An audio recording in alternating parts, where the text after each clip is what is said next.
All right. Hello, everybody. We are back with more Trigger Happy Havoc. Gonna hopefully wrap up Chapter 1. All that's left is the trial, which I am very happy to get to, because it means that I'm not going to have to narrate or speak for the characters that much, because this is where most of the attention and effort has been placed into. So I actually get to talk about the trial and how they get set up in this game themselves. So, and since this is basically the core of the entire series, at least for the games anyway, there's more to say about the series. But this is kind of what gives Danganronpa its entire identity. So I get to talk about that for a change, instead of just bitching about how the game keeps talking, which there's still going to be a bunch of that, but at least it's structured around something a little bit more specific and is not nearly as time-wasting or meandering. So we will go ahead and get this going. This stream is going to be a little bit shorter, probably, because I just want to wrap up Chapter 1, and that'll be the end of it. But the trial itself is going to be something like an hour and a half to 2 hours, probably longer if I stop to talk about it. But yeah, this was just kind of a hectic week, so I'm kind of glad that this part of the story is happening when it is, because I need a little bit something shorter. But after this, it'll probably be back to normal. Probably going to be doing it like I did the last couple of streams, where we get as far as we can into the story. And unlike this part of the story, the prologue in Chapter 1, I'm not combining parts of what's basically its own chapter with another one. So maybe Chapter 2 will be shorter and we'll be able to get through it a little bit quicker. But yeah, this was... I do have to keep in mind that I was covering both the prologue and Chapter 1 in the very first, and part of Chapter 1 in the very first stream, so we'll see what happens. This game definitely is a lot... it takes a little less time to set everything up than the other games do, so we'll see what that looks like. But for now, let's get to back to the trial.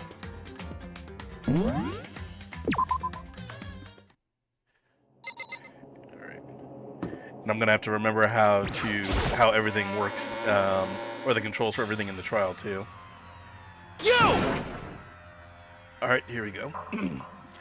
You're late, Makoto. We've all been waiting for you. I bet you were afraid you would be discovered as the murderer you are. Always, ray of sunshine, Toko. Listen to me! Let's not jump to conclusions just yet. Save that for the class trial. There we can reveal all the reveal the details of Makoto's crime. I do like this kid, but so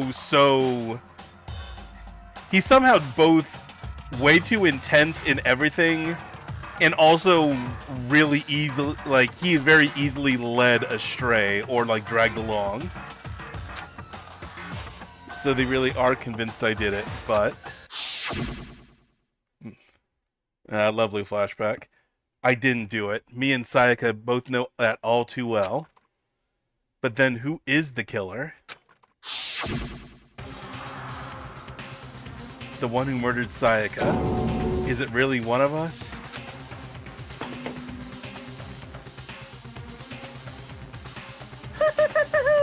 Is everyone here? Okay then. Please board the elevator in front of you, which will transport you to the courtroom, where all your fates will be decided. I'll meet you all down there. I'll be waiting. Yeah, it's gonna be a hoot.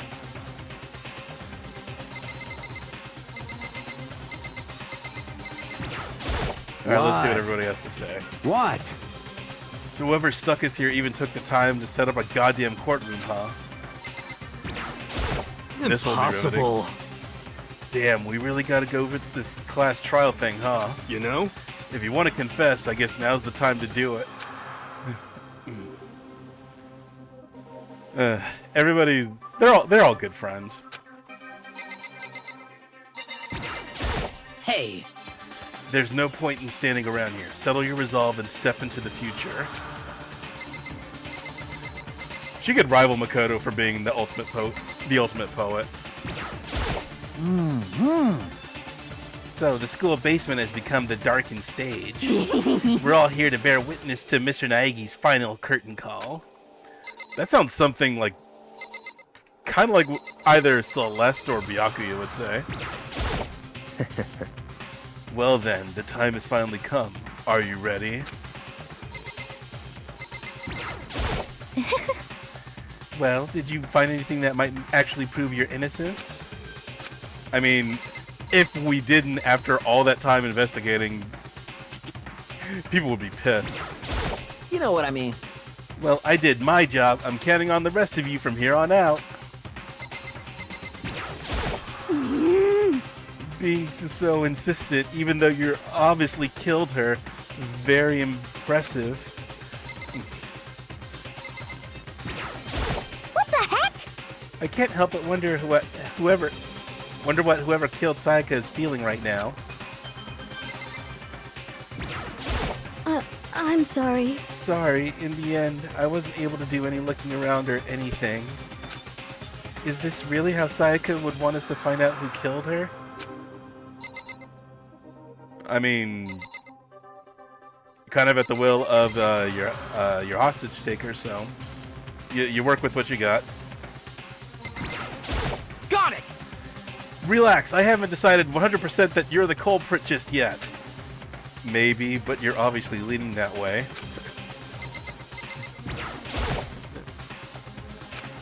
Let's get started. Oh my, perfect. I didn't even intend for that to be the final,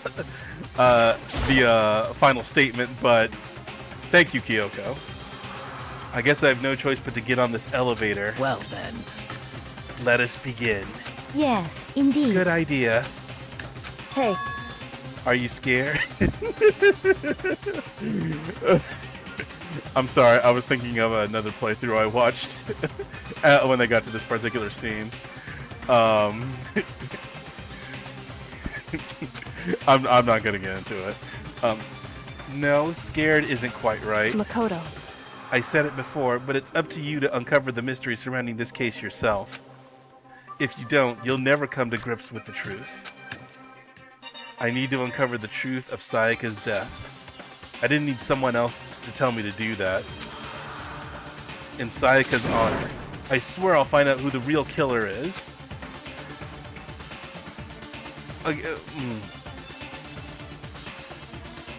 Like, I do need to keep a mental note to see how often he brings up Sayaka after this point.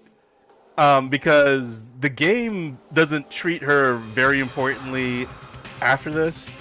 And I don't think anybody, I mean, most people kind of move on from the fact that people are dying fairly quickly.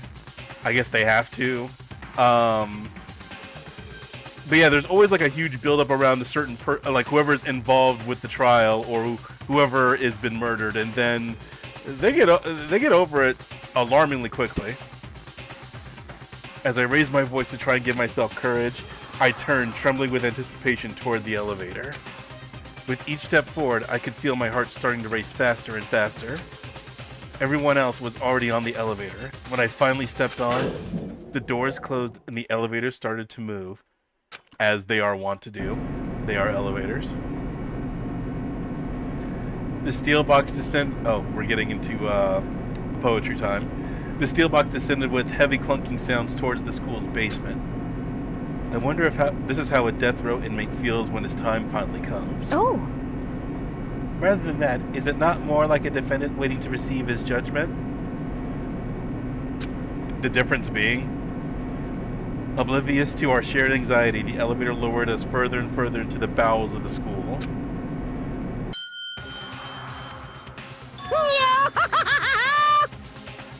You finally arrived! Ta-da! What do you think? Doesn't it feel just like a real courtroom? No, not at all. It's like a Hollywood movie set. Is it a courtroom, or is it a real courtroom, or a Hollywood movie set? Make up your mind, Monokuma. Shit. Not even close. It's total shit. Well now. Okay. Everyone find your assigned seats and sit down. Yoo-hoo! Hurry up now, hurry up! We did what he said and found our seats. The seats were arranged in a giant circle. It was set up so that everyone could see everyone else, which also meant it'd be easy for anyone to transfer their tension and unease onto anyone else. That's a good point. The air seemed to grow heavy as we sat there. And so the curtain on our first case opened. Oh god, here we go. Take a shot whenever something is deadly. A deadly judgment, a deadly deception, a deadly betrayal, a deadly riddle, a deadly defense, a deadly faith, a deadly class trial. Probably could have gotten here, but that's fine. Alright, let's fucking do this. Alright. Let's see what's this.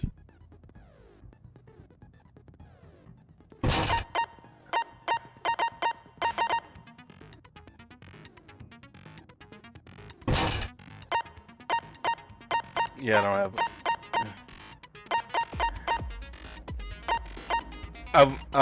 it. This is going to be something that's going to be pretty recurring, but like, so you get your skills from free time events and speaking to each of the students, but you can only speak to students a certain amount of times before the story just progresses on its own. And not to mention that you can't speak to every student and get all their free time events in one playthrough. So I'm just wondering why. I guess there is something of an amount of replay value in that the free time events kind of give you a little bit more insight as to why a character would behave in the main story, which bothers me because the free time events really have no tangential impact on the main story.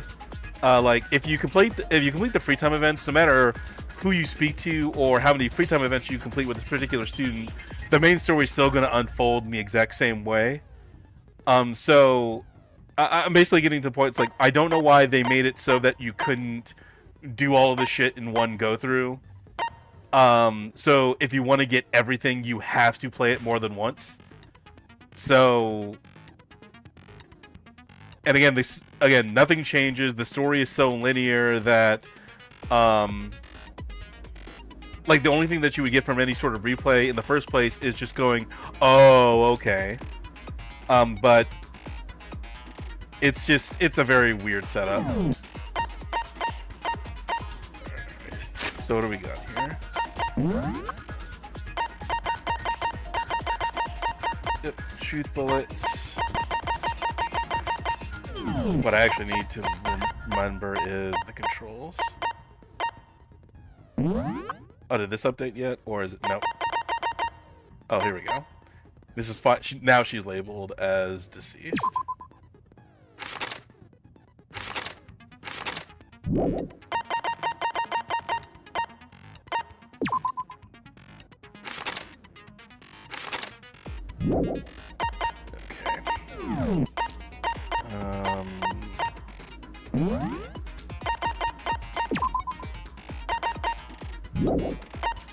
Where's even the list for the controls? I guess it'll just tell me what to do. Alright, let's go. Let's begin with a basic explanation of the class trial. So, your votes will determine the results. If you can figure out who done it, then only they will receive punishment. But if you pick the wrong one, then I'll punish everyone besides the blackened, and the one that deceived everyone else will graduate. Okay, I was just checking to see if this was on auto. It's not on auto. That is good. And the killer really is one of us, right? Of course. Okay then. Everyone, close your eyes. And whoever did it, raise your hand. Here we go. Don't be a goddamn idiot. Why the hell would they raise their hand? Before we move on and start the trial, can I ask a question real quick? What's going on with those pictures? I'd feel awful if they got left out just because they died. Friendship penetrates even death's barrier. Friendship penetrates? And here is unnecessary statement number 1. There's gonna be a shitload of these. Okay, but what about that other empty seat? There were only 15 of us to begin with, so why are there 16 seats? Oh, no reason. It's just that our little courtroom here can technically fit up to 16 people. See, this is one of those examples where it very much sounds like a throwaway line, but it is definitely one of those, oh, okay. The story is very much committed to these little, like, oh, surprise things that come up later. Okay, that about does it for the preamble. Get ready to get started. First up is the case summary. Now, let the class trial begin. It's about to begin, the debate to decide who we think the killer is. Anything I found, anything I noticed, I have to be ready to speak up about everything. Because this isn't just about me. Everyone's lives are on the line. Yeah, I definitely need a refresher. A little bit of one. Oh yeah, I should have picked Not At All. I think the game does, even if you pick Not At All, the game forces you to go through it anyway. Even on repeat playthroughs, so... Or it gives you some sort of snarky-ass remark because... meta humor. Alright. Yep, non-stop debates. Without pause. Yep. Got it. Okay, why? It says I play my Switch all the damn time. I'm using like a standard, kind of like a run-of-the-mill game controller for this, but it's set up like an Xbox One. So since I play my Switch most of the time, whenever I'm not like on PC, I always have to remember like if that A, B, and Y and X are flipped. So, all right, but it is the northwest button. Okay. And it's Y. Okay. Okay. Why not just give me one before I actually even start the trial? But whatever. Okay.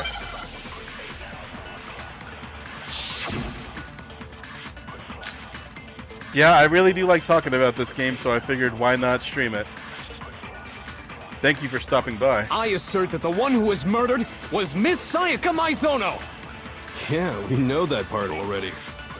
And the murder took place in Makoto's room. In the bathroom.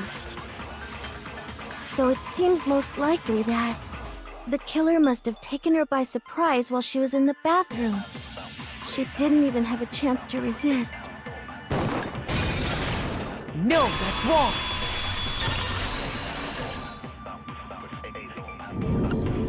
Just a second, Chihiro. Try to remember how my room looked. I mean, Chihiro stated that she did not get a chance to look around, so whatever. With the way things had been damaged, I think we can definitely assume there was a struggle. A struggle? Between who and who? Chihiro, nothing against you. That's what we're here to figure out. I mean, Between come on. Sayaka and the killer, of course. So you're saying Sayaka wasn't caught by surprise in the bathroom? Yep, a whole bunch of this too. She must have been attacked in the main room first. Then, she ran to the bathroom to try and hide. The killer followed her in, and that's where they finished the job. That much should have been obvious after taking one look at the scene. It shouldn't even need explaining. Okay, yes, Byakuya, but goddamn it, stop being such a prick. Sorry. Okay, so what's next? Next is the subject of the murder weapon. Wow, this is starting to sound like a real trial. We already know what was used to. I know what they're getting at, but the way that they actually write it out is so strange. So what was used to kill her? There was some kind of sharp object thrust into her stomach. Like a knife? Without a doubt, that is the murder weapon. So the killer used some random knife they had on him. How could anyone do something like that? That son of a bitch!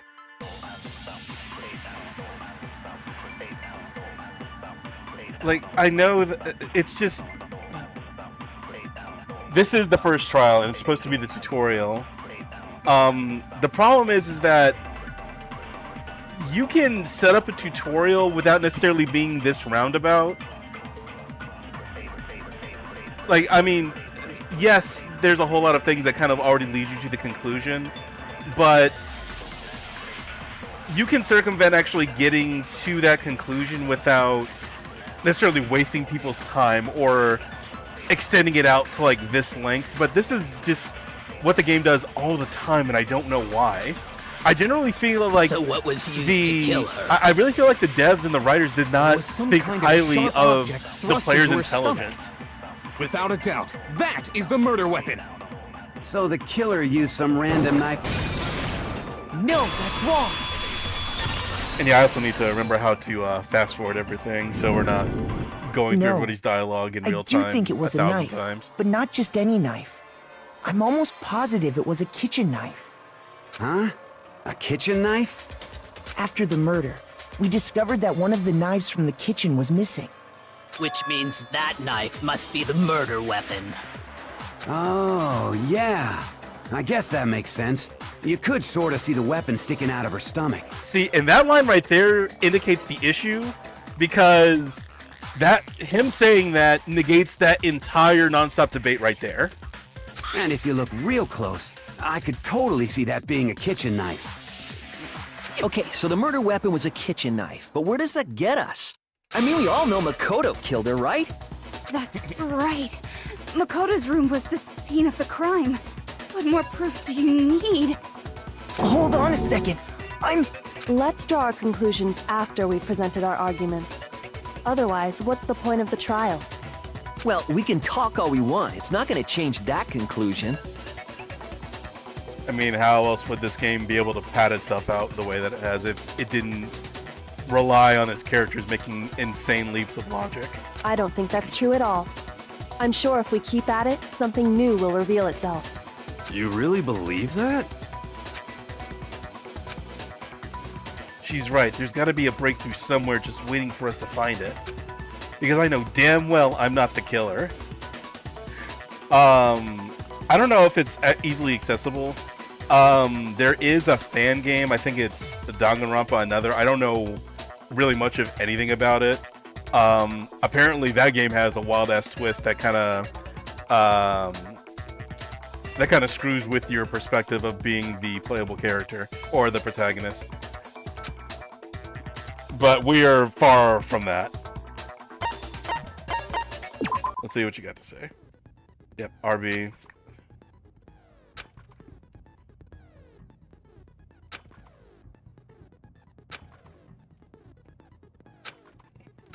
Alright. And yeah, I do really need to... First, I need to get this off the screen.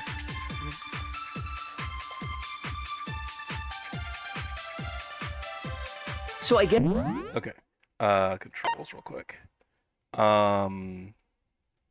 Fast forward is B. Okay.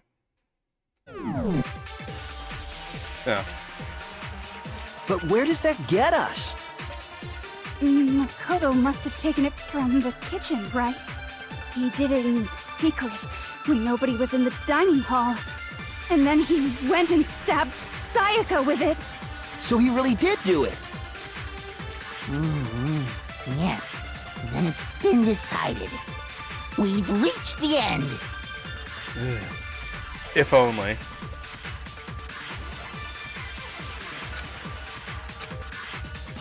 So I guess there's no question, but where does that... Makoto, he did it in secret when nobody... God damn it. No, that's wrong. It feels weird that A is not the... Okay, wait. Hold on. I didn't take the knife from the kitchen. It feels weird that A is not the fire button. Next you're gonna say you're not the killer, right? Go ahead and say it all you want. Well, what if I have a witness? What do you think, Hina? Huh? Remember what you were telling me earlier?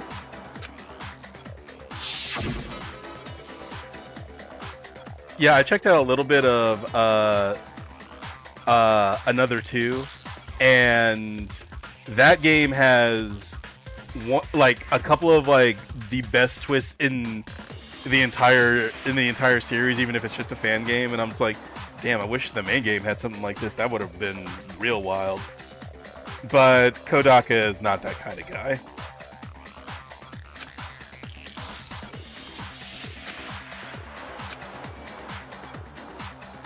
Yep. Flashback, flashback, flashback. Just to be perfectly clear, the knife disappeared while you were in the dining hall, correct? Yeah, that's right. And at any point while you were there, did you ever see me come into the dining hall? No, I don't think so. You don't think so? No, he definitely wasn't there. Damn it, woman. Life and death. Be conviction, please. The knife disappeared while Hina was in the dining hall. But I wasn't there the entire time. In other words, there's no way I could have taken the knife. Okay, then what about this? What if the idiot swimmer girl and Makoto are in on it together and lying to protect each other? Idiot swimmer girl? Again, lovely personality, Toko. And Toko is at her worst in this game, but I still like her as a character because there's at least something to back up why she is the way she is. Oh, and more importantly, why would I get involved in something like that? Speaking of which, I'd like to ask the bear, if there is an accomplice, do they also become blackened? So you ask, and so I shall answer. Each murder is allowed to have an accomplice, but only the one who does the killing will get to graduate. So in other words, two people can work together, but one of them has no chance of profiting from it. I understand the logic behind them bringing this up. But one, it's like this is totally forgotten about in an upcoming chapter, and two, that doesn't necessarily negate the fact that there could have been an accomplice because nobody knew about this particular rule until now. So then there's no way anyone would work together, right? I mean... But what if they did work together and they just didn't know about the rule? Okay, thank you, Chihiro. Good grief! Enough already! No, okay? There are no accomplices in this case! It's the tutorial, so that's why he's telling you this. Oops! Did I say that out loud? Anyway, I didn't go to the dining hall, and I didn't take the knife. So I'm not the killer. Okay, so then, who did take the knife? Hina seems the obvious candidate. After all, she just said she was in the dining hall. No way! I swear it wasn't me! Sure, but can you or anyone else prove that? I can. That's right! Sakura was with me the entire time I was drinking my tea. I hate to have to ask, but just to be sure, Sakura's Me. Right. But then, couldn't either one of them have grabbed the knife? Actually, no. Because, well... Just spit it out already. I stayed in Hina's room last night. I got so scared thanks to those creepy videos. I wasn't really thinking, I just asked her to stay over. Which means we have airtight alibis. I wouldn't go that far, but You stayed over? Doesn't that violate one of the school regulations? We're not allowed to sleep anywhere but the dorms, but it doesn't say we have to stay in our assigned room. I bet Makoto was pissed as hell because his original suggestion was for the both of them to stay in the same room. Damn it, I'd have to look back at it. I know that.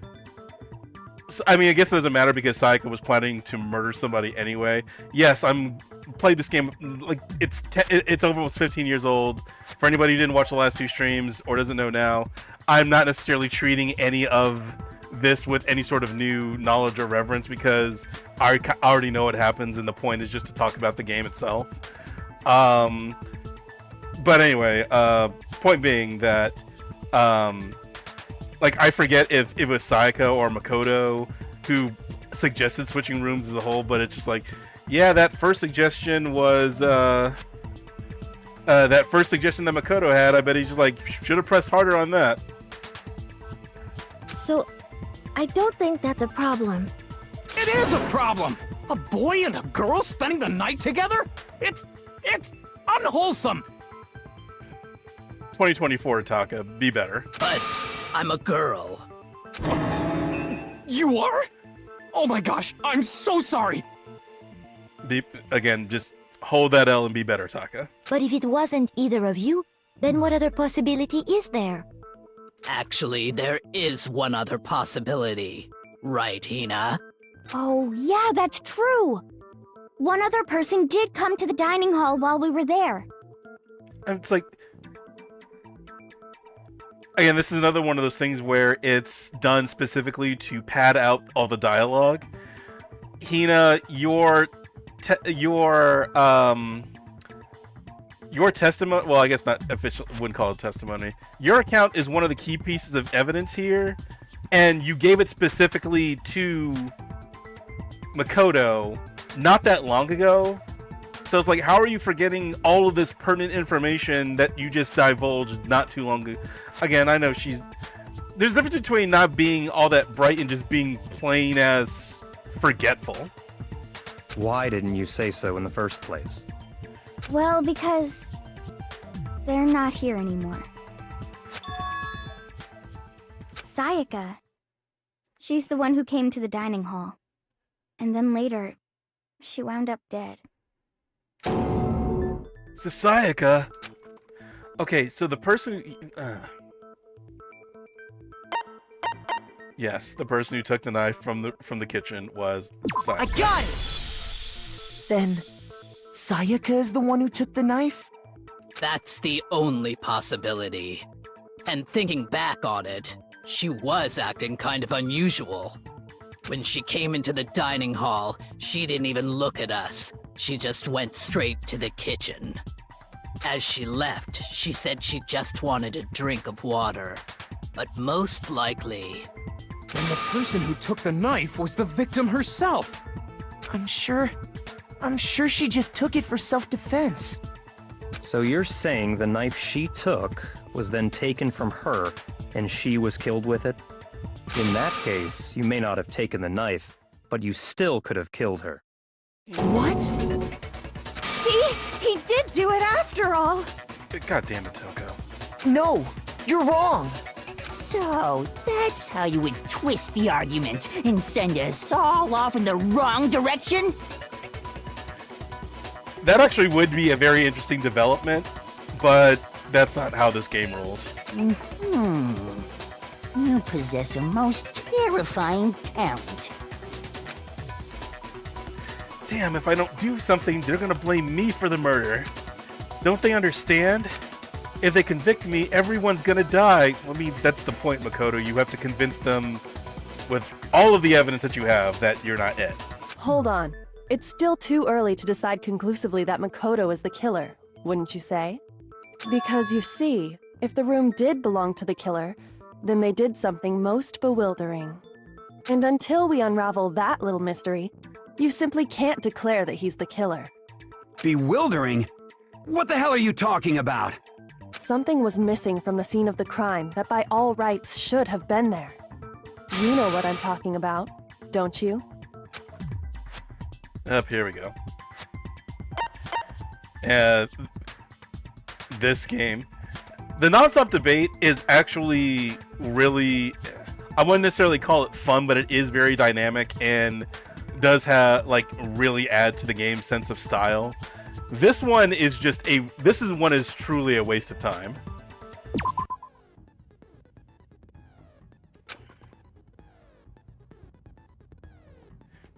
Yep. I think it was ProZD who said this. Can you spell knife? That is okay. Y button. And the fact that they felt that they needed to bring this game back twice. I mean, all the other games are kind of pointless too, but this one,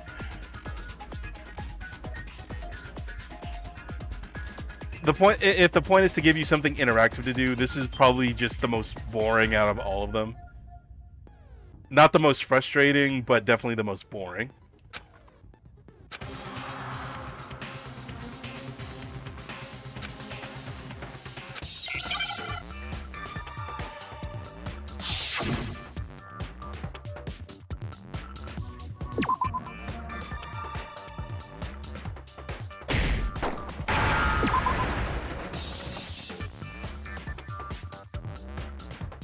Alright, give me... Oh, it's an A. Duh, we already have the I.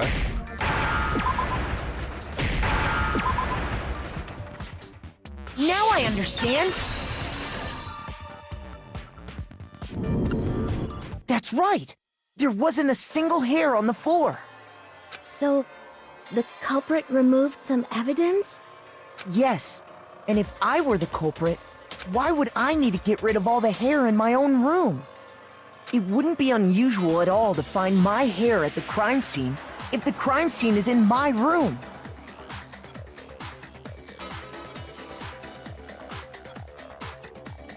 Yes and no, but I'm just gonna let it be. The reason all the hair was gone was to remove any trace that Sayaka had ever been there. I don't think anybody thought of that except for her, and it's very lucky that somebody came up and said it. That makes sense, does it not? Well, no. No. If that were the case, they would have had to do something about the body itself, not just her hair. I mean, yeah, because it's to remove any trace that the killer was there, not that the victim was there. Ha ha ha! Yes, very true, very true! Okay, then why wasn't there any hair on the ground? The killer got rid of it all, of course, to remove any trace that they had ever been there. Wait, then that means... Precisely. It's simply beyond reason to believe that the room's owner and the killer are one and the same. Beyond reason is a very funny phrase for this game, considering everything that happens, but okay. Then Makoto isn't the culprit? Are you sure we can decide something so important based solely on the absence of some hair? No, we can't. That's why this is going to continue. No. There are other reasons that prove why Makoto couldn't have done it. I would like to hear these reasons. Do you remember anything remarkable about the bathroom at the scene? Sayaka was attacked in the main room first, then fled into the bathroom, right? Yeah, then they ran after her, got into the bathroom, and stabbed her. And how did the killer get into the bathroom? Did they have any trouble with it? What do you mean?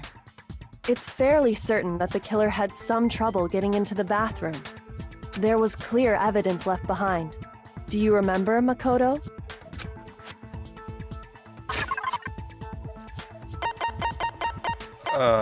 Shit.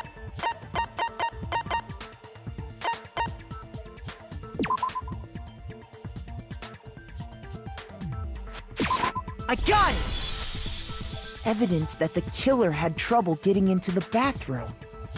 You're talking about the doorknob, right? Huh? The doorknob? What doorknob? The thing that is typically used to open a door. Keep up, hero. The doorknob for my bathroom. It was completely broken. See how the top part was unscrewed? And the doorknob's about ready to fall off? Oh, yeah, true. But what does it mean? In trying to bypass the lock, they ended up nearly removing the entire doorknob. This is another most bewildering act for the room's owner. It proves Makoto is beyond suspicion.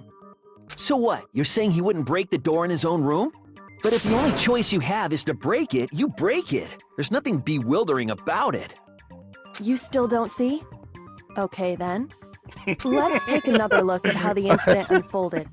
Hopefully that will help you understand. You could just hear in Kyoko's head after that last statement, she's definitely saying, "Okay then, you fucking idiot."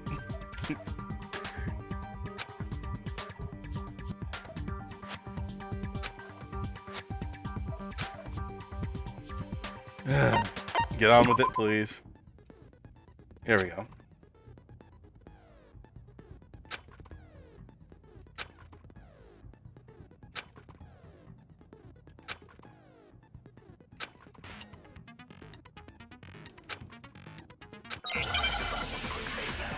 Is it still just one bullet right now? I think so. Yep.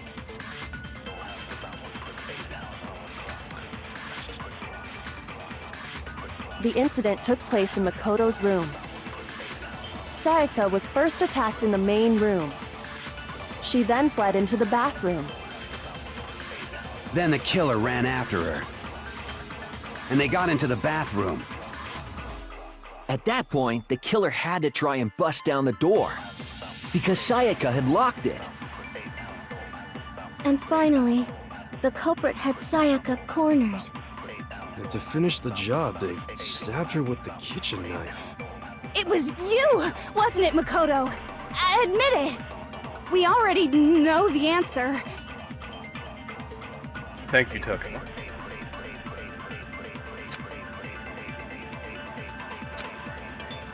The incident took place in Makoto's room. Sayaka was first, she then fled into the... Then the killer ran and they got into the bath. At that point, the killer had to try, because Sayaka had locked it. No, that's wrong. And yet, I haven't found a really good way of The reason my mentioning bathroom this, didn't open wasn't because it was locked. is that they jump around from topic to topic a whole bunch. Like, even knowing what happens, it's still kind of like, I feel like I'm getting like some form of mild whiplash because, how can I, like a good way of putting it is, here we go. This is how I think of it. It's like you have a connect the dots page, but instead of just going from one number to the next number, it's like they'll go from one number to the next number a couple times, then go to the complete opposite end of the page and start connecting those numbers together. And they'll just keep doing that until everything comes together, and it's like, why would you do it that way? But mystery game, they have to find a way of making you think about it, I guess. I don't know. After all, the girls' rooms are the only ones with walking bathrooms, right? Yes, now that you mention it, that is true.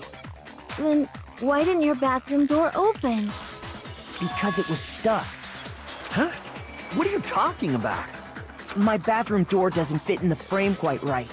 Monokuma over there can testify to that. Yup, true as true can be. But you know, you're supposed to be the ultimate lucky student, right? But to have such a cruddy door.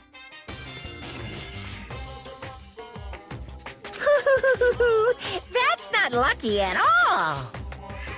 I'm very certain that the makers of this game really love the idea of Monokuma. I can't stand Monokuma. So the reason the door didn't open was just because it was stuck. But the killer didn't know that and assumed it was locked. So they tore apart the doorknob to get in. Okay, but then why would the killer even think the door was locked in the first place? because they opened it and thought they couldn't get in. And I know what they're getting at is because of the doors of the room switch, but Everyone should have known you can't lock any of the boys' bathrooms. The killer could easily make that mistake, thanks to one important detail about the scene of the crime.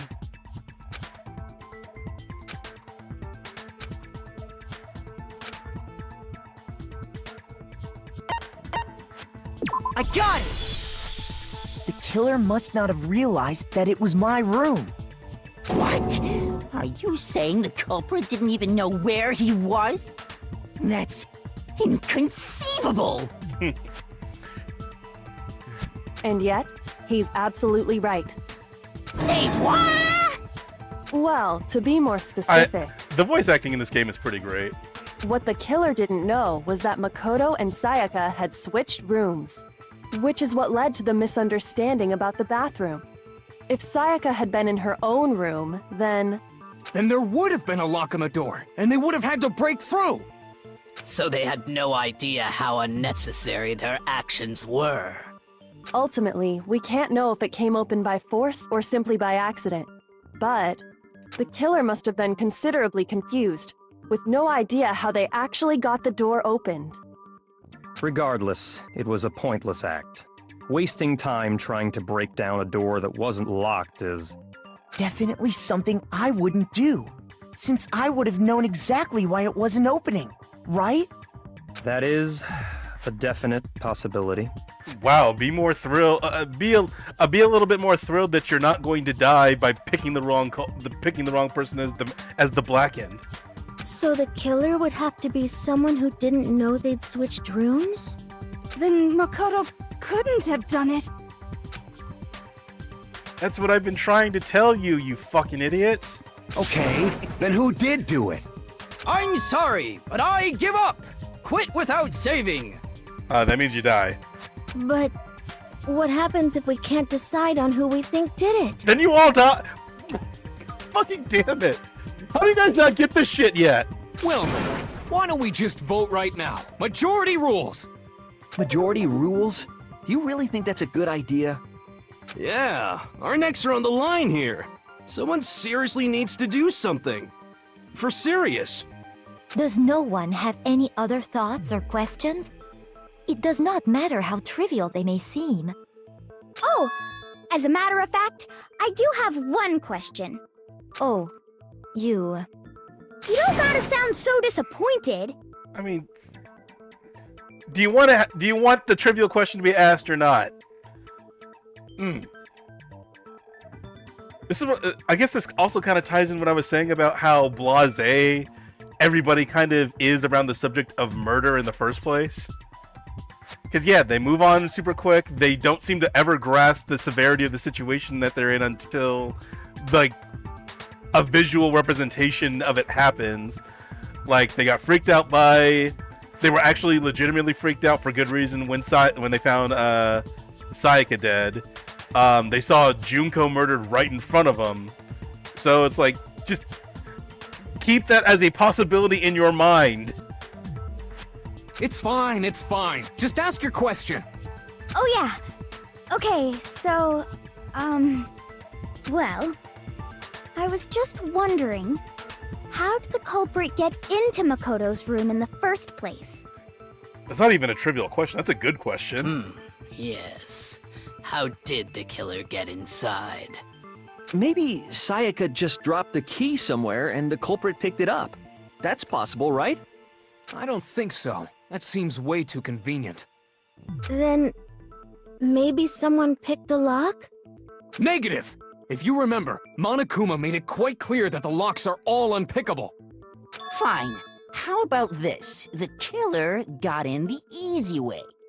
They could have knocked and said they wanted to talk or something, and Miss Maizono just let him in. This is one of the few times where the simplest explanation is going to be the correct one. No, that can't be it either. Oh, trying to argue against me? Sounds like someone doesn't know his place. Hello? Why exactly can't that be it? You're pointing across the style decision. Makes no sense, but continuing on.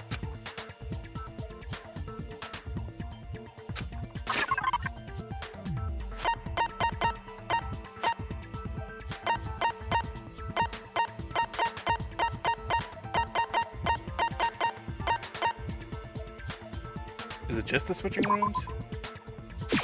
I got it! I guess so. Because Sayaka was already scared, remember? That's why she asked me to switch rooms in the first place. The same goes for you, Sayaka. No matter who it is, don't open your door for anyone. Even if I'm sure it's you, I absolutely won't open it. Otherwise, what's the point of even switching? Unless you're plotting for murder. Knowing what she'd been through, I just can't believe she would have opened the door for anyone. What if her being scared was a lie? Huh? Well, what the hell is that supposed to mean? Why would she lie about something like that? I mean, fear makes you do crazy shit, man. I know you don't want to consider it, but look at this and tell me. Can you still deny the possibility? There's something I want to talk to you about, just us two. In 5 minutes, come see me in my room. Check the nameplates to make sure you don't get the wrong room, okay? I found a notepad during my search, and I shaded in the top sheet with a pencil. And these are the words that appeared. Oh man! I've totally seen people do that on detective shows. I'm pretty sure last stream I did check the notepad, and like it didn't give me anything. I'm pretty sure, because like the game does not let you. It doesn't let you continue with the story unless you during the investigation part, unless you checked everything that could be a piece of evidence or a truth bullet. So that seems like an oversight. When you write, it can leave an imprint. Well, again, it's probably Sketch because over the next sheet of paper, and you can see the words. It's probably because they want it, like so many other things, want it to be a big surprise about what actually happened. When I saw that, I was like, holy crap! I better make sure I rip the paper out before I use it from now on. It's a pretty old-fashioned technique, but even the classics can be surprisingly useful sometimes. Oh, and I should also mention, I found the notepad on the desk in Makoto's room. Huh? Yeah, I know. I definitely checked that notepad. Which means only someone who had been in Makoto's room before the incident could have written it. Then either it was Makoto who lived there, or Sayaka who switched rooms for a single night. Well, it's like, I mean, the issue isn't that Makoto isn't smart enough to, like, use that particular technique. The issue is that he'll be able to notice, like, when it came to the lint roller, he'll notice that there are significantly fewer sheets of paper on the lint roller. But, so he'll be able to notice that, but he can't notice that his notepad is being used. So, it very much is because they wanted it to be a big, surprising event of what actually transpired during this, in this particular murder. So, Makoto, did you write this? No, I didn't. But... Of course you didn't. Because the note also bears a perfectly legible signature. Sayaka's signature. Then that note, Sayaka wrote it? But why? Why would she write that? The note was likely her way of getting in touch with a certain someone. She must have slid it under their door to let them know she wanted to meet with them in secret. If you got an invitation like that from the ultimate pop sensation, what young man could resist? 2 people have died. Just head in the game, man. Head in the game. Of course, I'm only into 2D, so it wouldn't have any effect on me. I think about this sometimes. Could you imagine a world where Ifumi makes it through the game? But can we be sure anyone even got this note? And honestly, even if they did, I do not think they are at all involved in what happened. Excuse me. Huh? What makes you say that? Would you like to hear what I have to say? I mean, it's going to be a waste of time, but I don't have a choice. Very well then. Pay attention.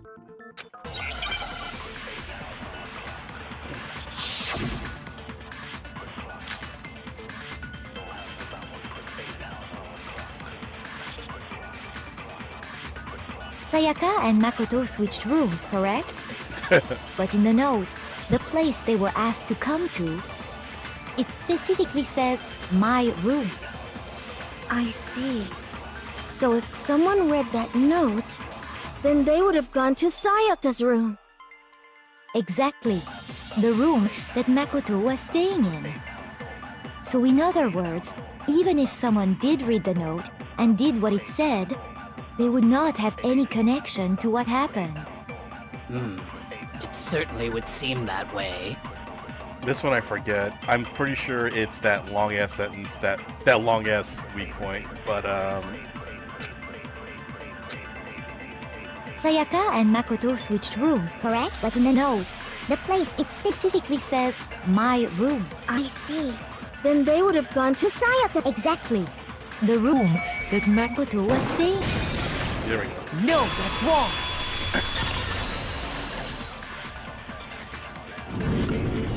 The nameplates on Mai and Sayaka's rooms got switched. They got switched? Yes, That's they got right. switched. The nameplates got switched, just like the rooms themselves. As a result, the nameplate on Sayaka's room actually had Makoto's name. And the nameplate on Makoto's room had Sayaka's. So what you're saying is, the room Sayaka was staying in was actually marked as her room. Yes, oh my god. Jesus Christ. That was 4 characters saying the same thing.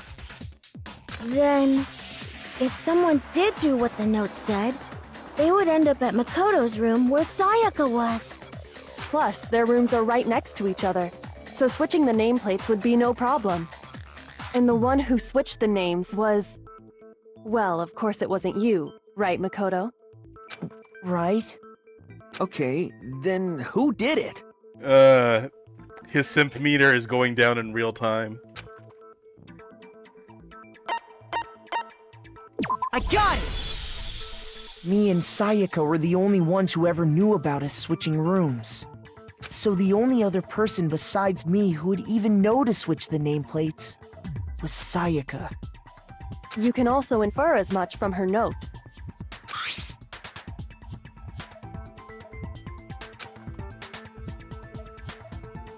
She specifically tells the reader to check the nameplate. She would only have written that if she knew the nameplates had been switched. Not necessarily, but the game knows that's what needs to be said, so... But why would she switch them in the first place? She wanted someone to come to the room she was in, and also hide the fact that it was Makoto's room. What? Inviting someone to your room, but not telling them you'd switched rooms. Why would anyone do that? To understand that, we first need to understand what happened after she invited the person into the room. That's where the answer lies. What happened then was probably whoever she invited over came in and attacked her.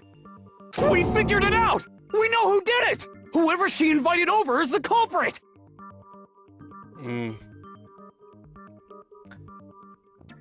He is right and also incorrect. But we still don't know who it is, you goddamn idiot! Sayaka fought with her killer there in the room, yes? Perhaps the answer to our previous question lies in that initial struggle. Yes, I think you're right. Then... we just have to figure out what happened during the fight, right? That reminds me. There was a replica sword at the murder scene. Was that perhaps used during the fight? Oh yeah, what's the deal with that sword? Sayaka suggested I should hold on to it. I thought it might come in handy if I had to defend myself. No, you didn't. You didn't even want to keep it there. It seems pretty likely that the killer used it to break Sayaka's right wrist. How the hell could you possibly know that's what broke her wrist?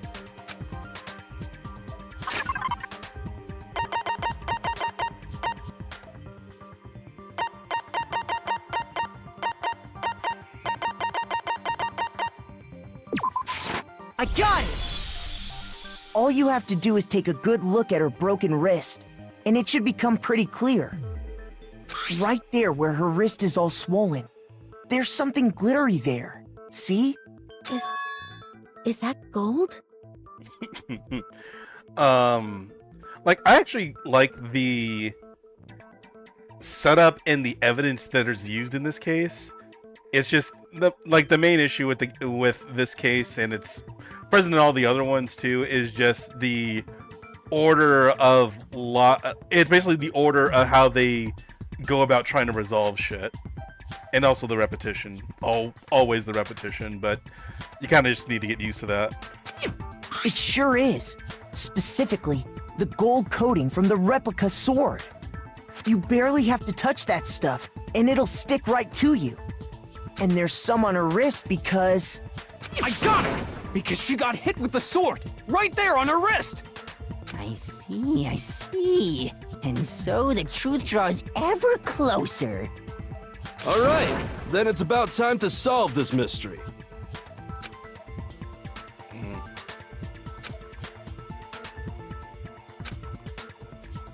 Yep, here we go. Is this going to tell me about multiple bullets? Yep, there we go.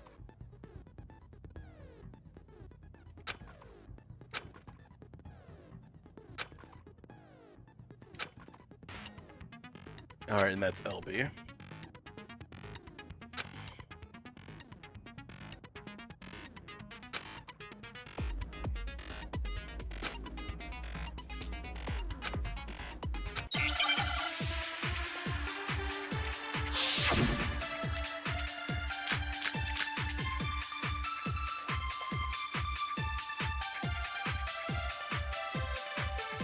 When the fighting broke out, the culprit grabbed the sword, and that's when the first blow was dealt. A sword-based sneak attack! And that's what broke Miss Maizono's wrist. So she tried to fight back. She grabbed the kitchen knife she had hidden away. But then the culprit took that from her too. And they killed her with it. And that's exactly what happened.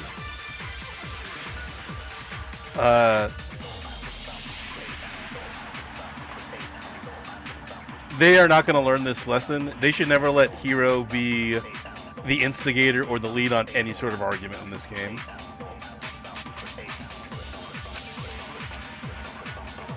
I think he might actually be the most useless character in the game. When the fighting broke out, the culprit grabbed the sword, and that's when the first blow was dealt. A sword-based sneak attack! No, that's wrong!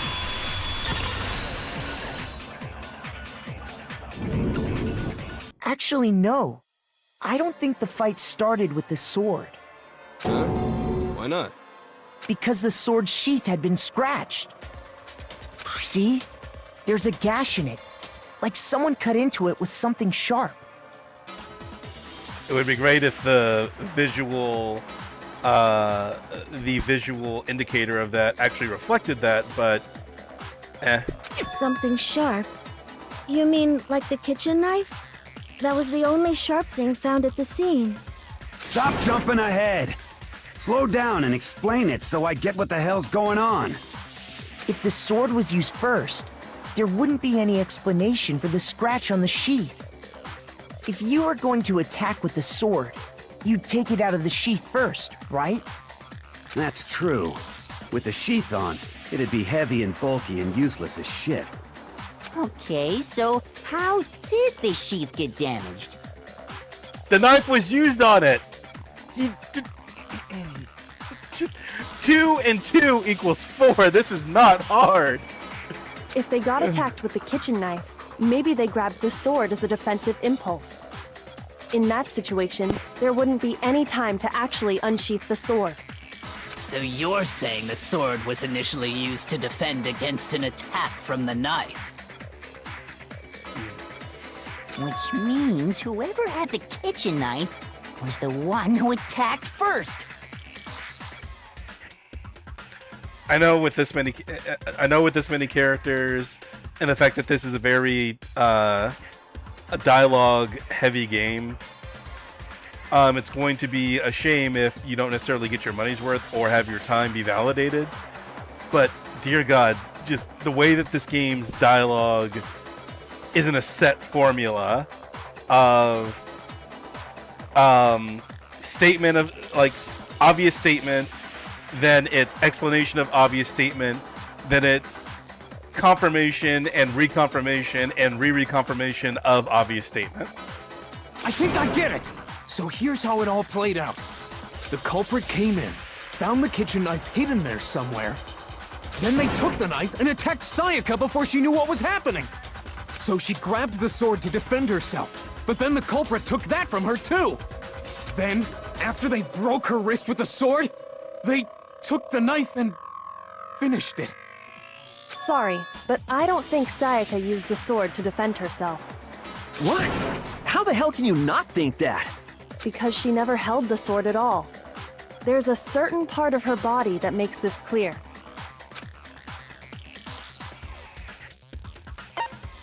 I got it! You're talking about her palms, right? The palms of her hands were perfectly clean, so I don't think she ever picked up the sword.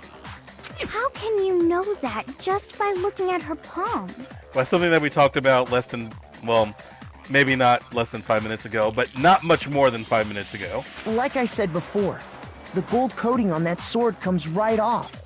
All you have to do is touch it. In fact, if you look, you'll notice that a lot of the gold has already come off the handle. It's safe to assume that's because whoever used the sword got some of it on their hands. There's really no way she could have picked it up and come away completely clean. Maybe she washed her hands after she escaped into the bathroom. Sorry, but I don't think so. Why do you say that? Is it because you think I'm ugly? Head in the game, Toko, come on. No, that's not it at all.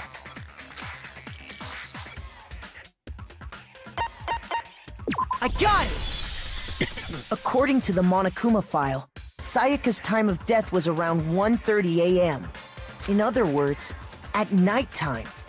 And the water in the bathroom shuts off at nighttime, right?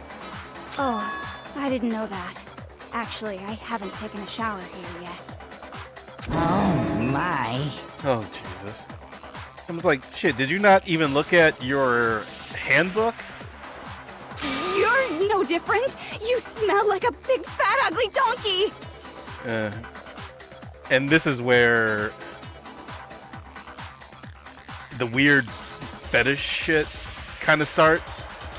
I'm not sure whether to take that as an insult or a compliment. Case in point. An insult, obviously. Pun not intended. So anyway, if Sayaka never touched the sword, then that means the killer is the only one who used the sword. But hold on. If that's right, then the one who damaged the sheath with the kitchen knife was...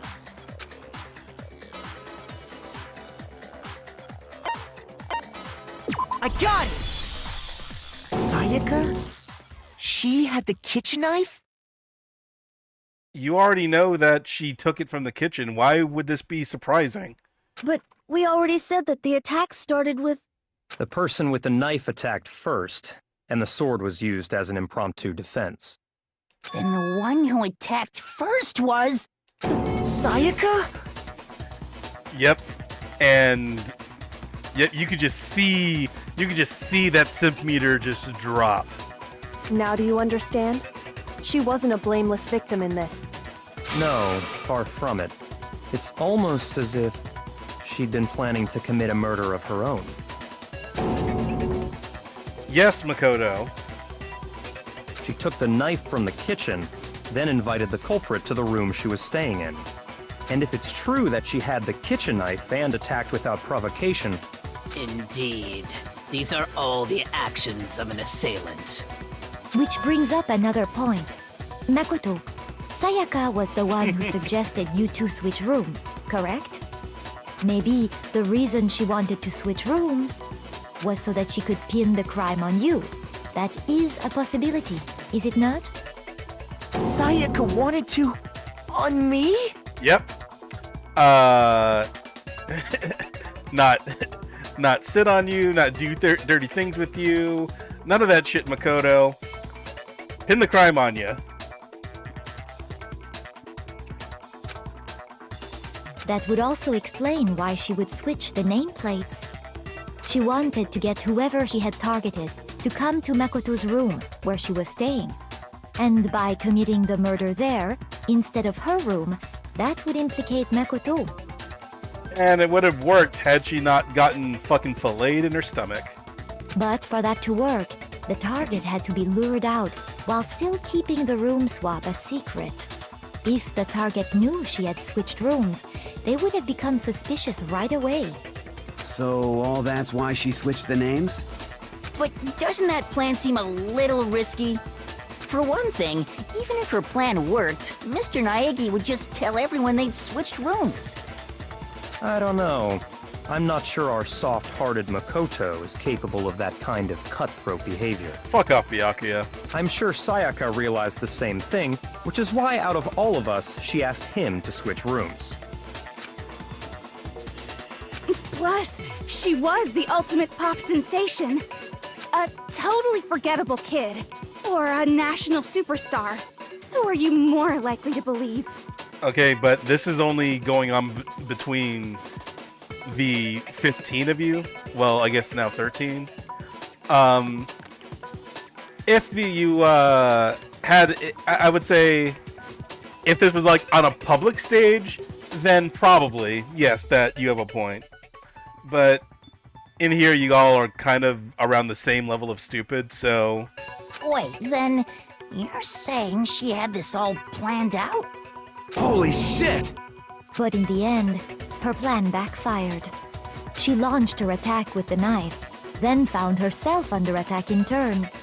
That must be when her wrist got broken, and she was forced to drop the knife. The tables were suddenly turned on her, and she died at the hands of the one she'd planned to murder. Just hold on! That can't be true! Makoto, my homie. Bitches be crazy sometimes. Because... Hey! You guys have totally derailed the argument. You're being super boring right now. Come on, hurry up and decide who did it. Wouldn't it be awful if I had to punish you all just because you ran out of time? Oh yeah, we gotta decide who we think did it.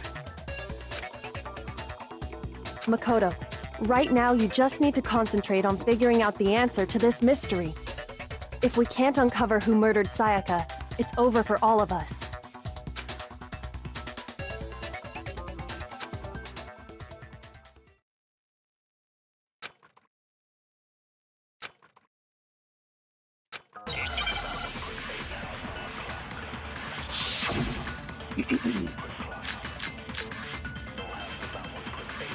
Alright, so what do we got here? It's easy just to say, hey, decide who did it. But there just aren't any more clues, right? Very well. Then let's review all the clues we found up to this point one more time. Do we really have time for all that? Die! If we don't do something, we're all gonna die!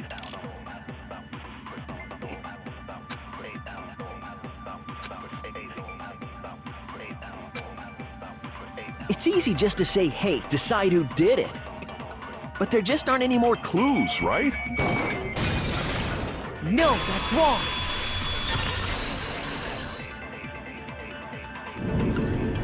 There still might be one clue left. Sayaka's dying message. And this is probably the other major issue with the trials in this game, in that this is probably the biggest piece of and most damning piece of evidence, but because Danganronpa always needs to progress in a certain way and you can't alter it, with the exception of V3, but even then that's more of like an alternate path rather than actually speeding up or like getting to the point of who did it quickly. You can't bring it up until the game allows you to bring it up. Because, yeah. She wrote Leon on the wall. Why are we not talking about that from the get-go? Dining? Wait, what did you say? The dying message. She wrote something on the wall behind her, remember?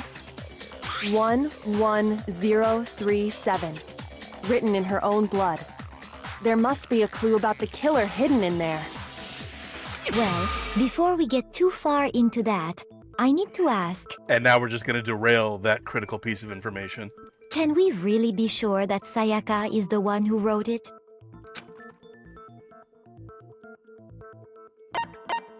I got it! Her left index finger had blood on it. That could only be because she used that finger to write the message. I see. She broke her right wrist during the fight, so she'd have to use her left hand to write. Sure, I think we can all agree Sayaka wrote it. But still, Got to that agreement quickly, which I'm appreciative of, but wish it was more of a general thing rather than an outlier. what the heck do those numbers mean? 11037? Hey, Chihiro. You're a computer nerd or whatever, right? You should know all about numbers and shit. No, that's not... Yes, I'm a programmer, but I don't see any kind of meaning in these numbers. Of course. It's because they're not numbers. And this seems like really stupid for her too, because she's the smartest person here, and just now she realizes. I don't know. Oh, yeah, it looks like... Huh? What? And that doesn't, it doesn't seem like it's an obfuscation of what she wants to get at, which is usually how she operates. It's like, oh my god, I now know what it says right now, this very moment. No, it's just a look at the numbers, assuming they're not numbers. Don't these first two, 1-1, look less like two numbers and more like one letter? Ah, you're right. The connecting line is barely there, so I assumed it was 1-1, but looking at it now, you could also read it as an N. Whoa, you might have finally just said something worth a shit.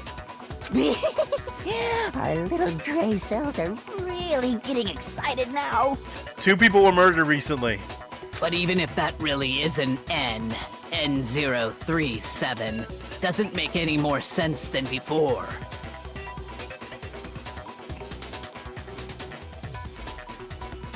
I'm not exactly sure what part of the brain handles stuff like this, but I'm just like, seriously, I'm looking at N037.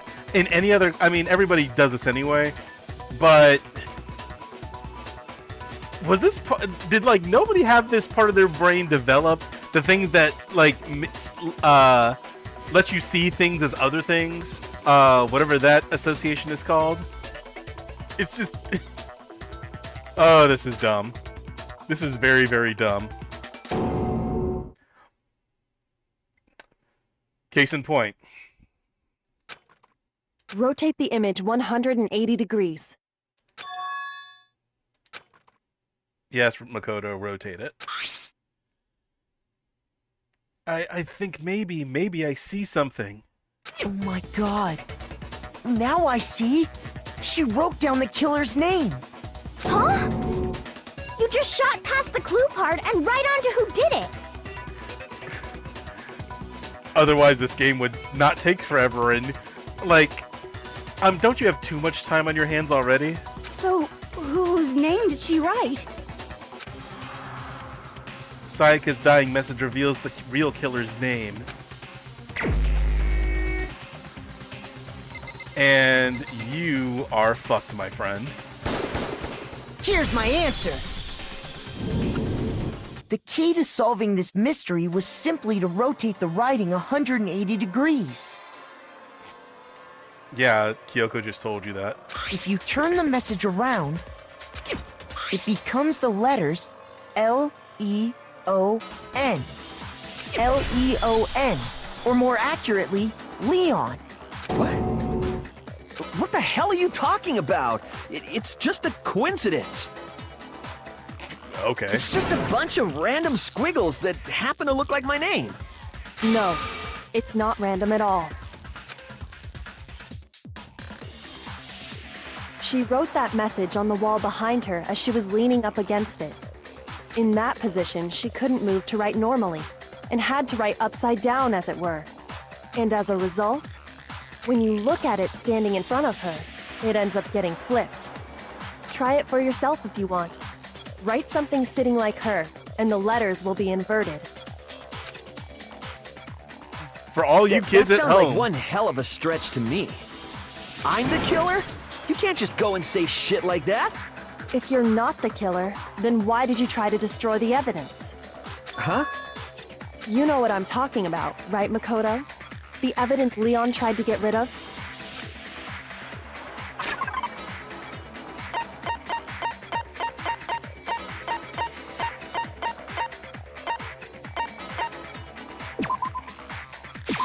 I got it! You mean the burnt shirt piece I found laying on the ground by the incinerator, right?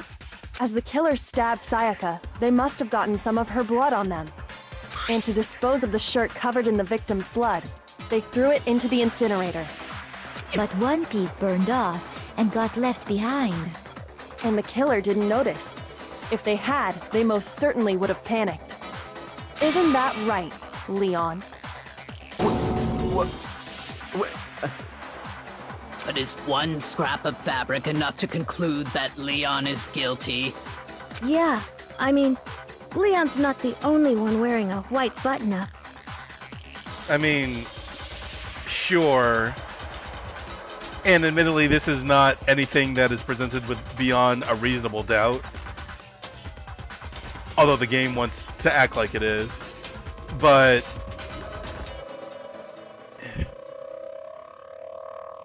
I know people fuck up when they apply Occam's razor to things, but even in a game as complicated as this, or as complicated as this game likes to make shit, that is the most likely explanation without necessarily getting into or adding additional unnecessary questions or evidence to the equation. So That's right. There are plenty of other people here with shirts like mine. With just that one little charred piece, there's no way you can say for sure who it belongs to. You're right. That alone isn't enough. But there are some other points that may reveal the truth. Are you finally starting to understand? The answers to all the riddles are right here. Yeah, I think so.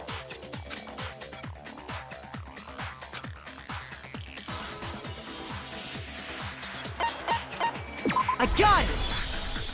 If we look closely at how the shirt was disposed of, we should be able to figure out who the killer is. Oh yeah, that's a good point. I think I know what you're gonna say. You can't reach the incinerator without opening the gate in front of the trash room, right? this would be a good time for you to keep your mouth shut, because yes, that is it. And yes, that is like something that is very incriminating for you. And obviously, you wouldn't be able to hit the switch to turn it on either. You need the key to get in, and the one with the key was the person on cleaning duty. So the killer had to be whoever was in charge of taking care of the trash, right? Interesting.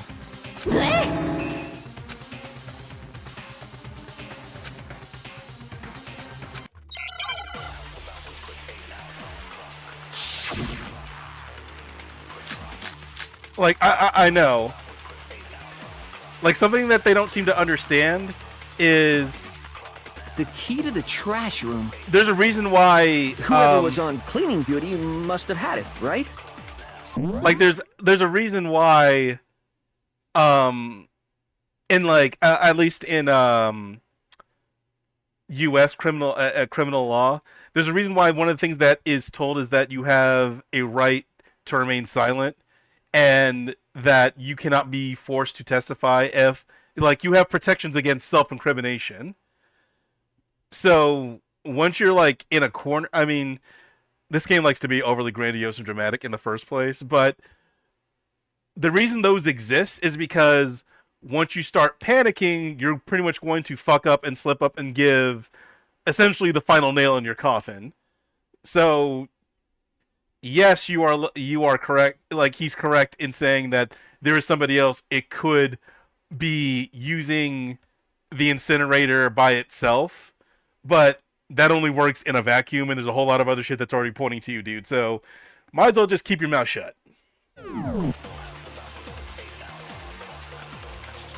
I'm sorry for interrupting this. Person in charge of the trash? And you'd have to get close to the incinerator in order to destroy the evidence. Which means the only possible suspect is whoever had the trash room key. Okay, so the person who would have had the trash room key was... Huh? Me? No!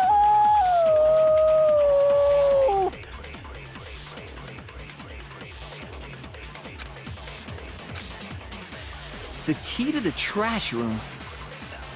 Whoever was on cleaning duty must have had it, right? So the only one who could get to the incinerator was the person in charge of the trash? Oh, that's not it. Shoot! Wrong one. The key to the trash room... Got a little excited Whoever was there. on cleaning duty must have had it, right? So the only one who could get to the incinerator was the person in charge of the trash? And you'd have to get close to the incinerator in order to destroy the... Here we go. No, that's wrong.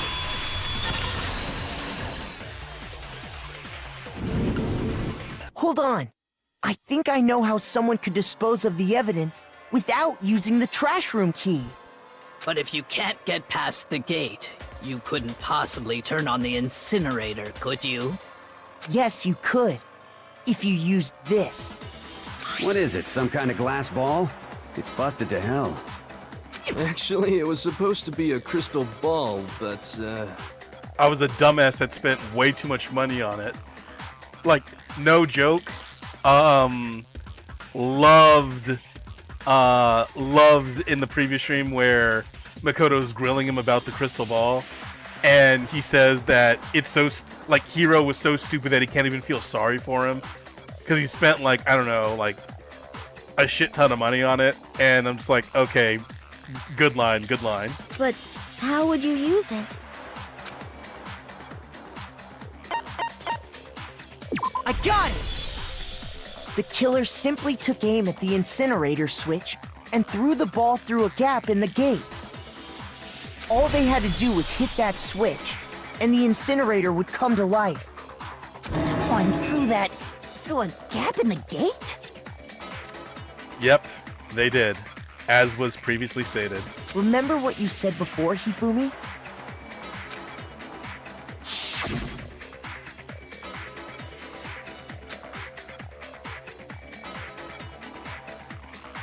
Yeah, it's been pointed out by many people who have played this game. Either the writers think that have written the characters thinking that they have extremely bad short-term memory, or they think the players do.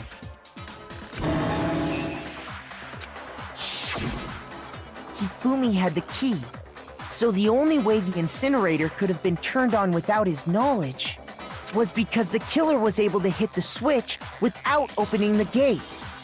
Once they'd gotten the incinerator going, all they had to do was ball up the shirt and toss it in. Hey, come on! What the hell is this?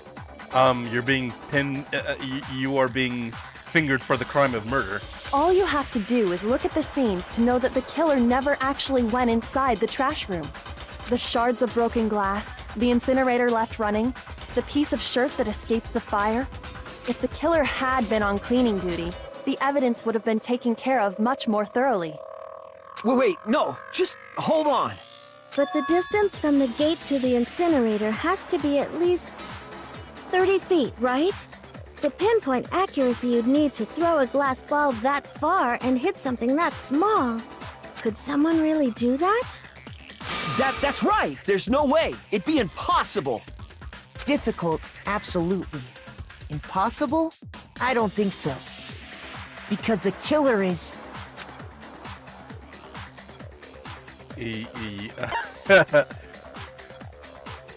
Ultimate fanfic creator, hell yeah. They can definitely throw something, or at least this one can. I got it! Because the killer is the ultimate baseball star. Isn't that right, Leon? Do you have any idea how stupid you sound right now? A target 30 feet away would surely be little challenge for the ultimate baseball star. It's like, I understand that they focus more on the story, but they literally repeat shit that has been established like moments prior.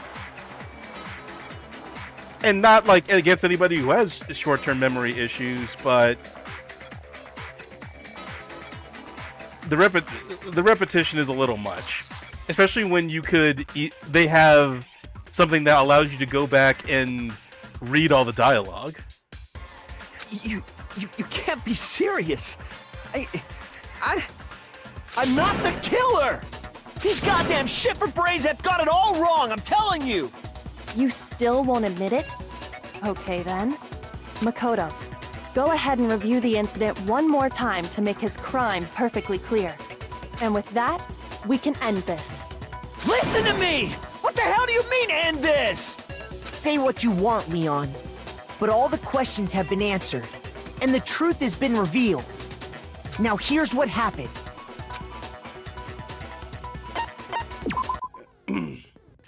This is actually legitimately the best part of the trials, and like the only part that really warrants this much interaction.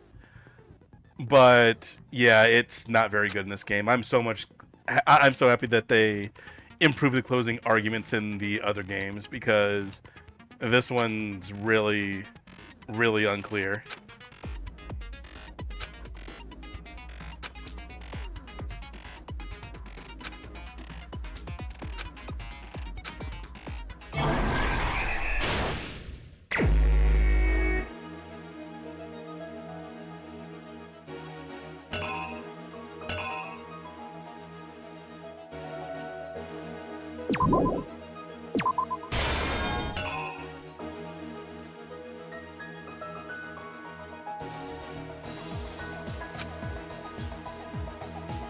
Oh, that's where...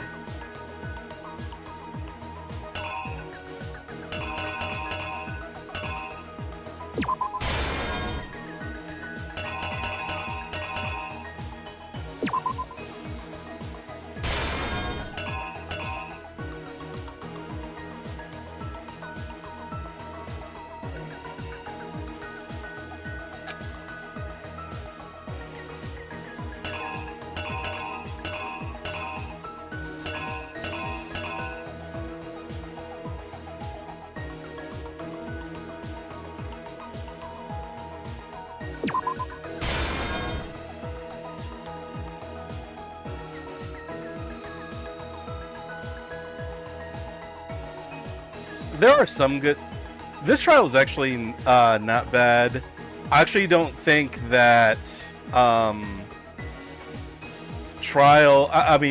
don't think that Trial 4 in this game is too bad.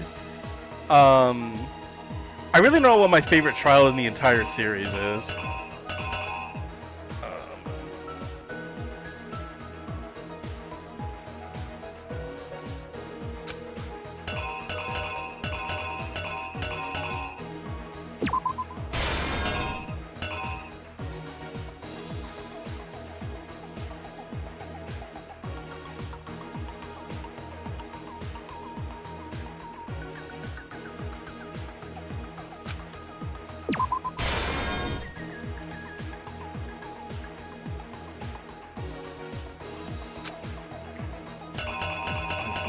Roller.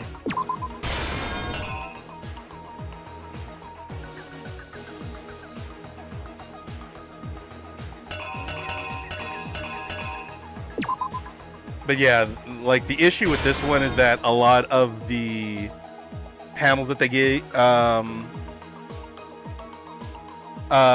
problem with this game is that the panels that they give you here are just like, they're very, very unclear. Like, a lot of them could be used in the same place.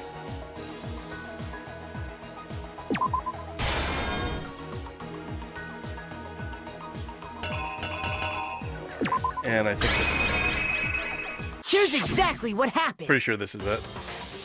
I think I'd better take one more look back at the case from the beginning.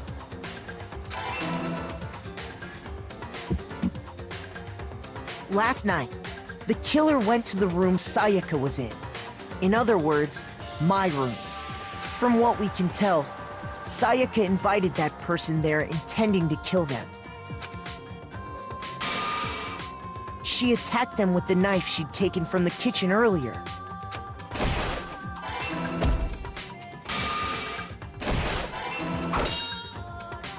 But then something happened that she wasn't prepared for.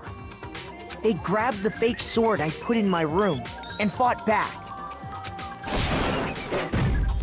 During the struggle, a strike from the sword broke Sayaka's right wrist. And that's when she lost her grip on the kitchen knife. Yeah, like the closing argument is where the style choices of this game and the interactivity and the trial format actually come together really well. Finding herself cornered, Sayaka panicked and ran into the bathroom.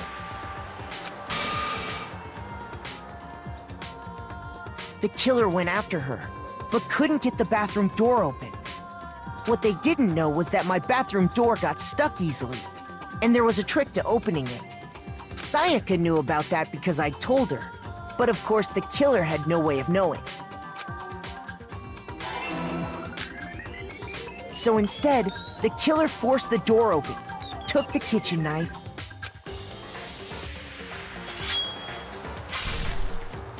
and stabbed Sayaka.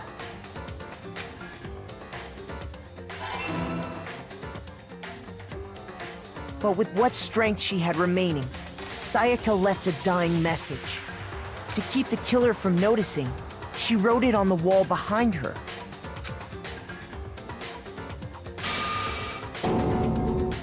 And with that, all her strength was gone. With Sayaka dead, the killer quickly began destroying the evidence. First, they took off their shirt, which was covered in their victim's blood.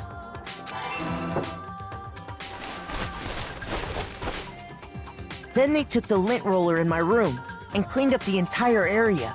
They wanted to make sure they got rid of any trace they'd ever been there.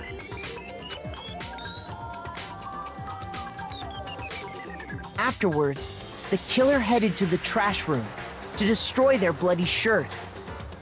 They tried to burn the shirt using the incinerator there, but the trash room was blocked off by an especially sturdy gate, preventing access to the incinerator.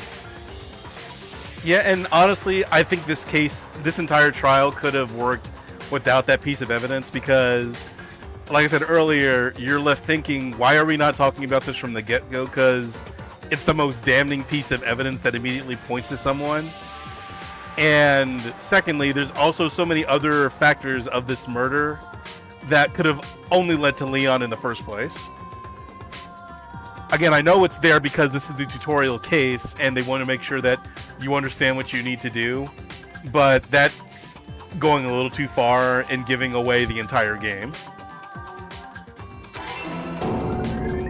So they came up with a plan to use Hiro's crystal ball, which he'd left in the laundry room. It also would have probably made this case a lot tighter. The killer managed to throw the ball through the gap in the gate and hit the incinerator switch. For any normal person, that'd be an impossible throw. But the killer had the confidence to take a shot. And that's because the killer was the ultimate baseball star. The crystal ball, thrown with absolute precision, hit the switch on the incinerator. It's also one of the few times where a culprit's ultimate ability actually comes into play for what happens. Like, a lot of the time that doesn't actually happen, because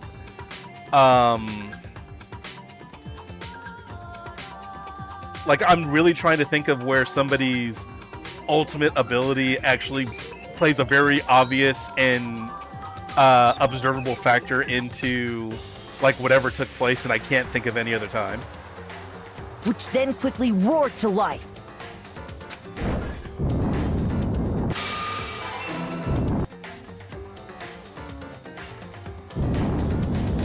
Which is also kind of another problem with this game's storytelling. Having destroyed the final piece of evidence, they left the area with, I imagine, a sigh of relief. But there was one thing they missed. Yeah, that's probably the only other one. Actually, no, I take that back. Part of the shirt they'd thrown into the fire. The second game's fourth trial also kind of does it too. Incinerator. The killer didn't notice this, and so left behind a piece of indisputable evidence.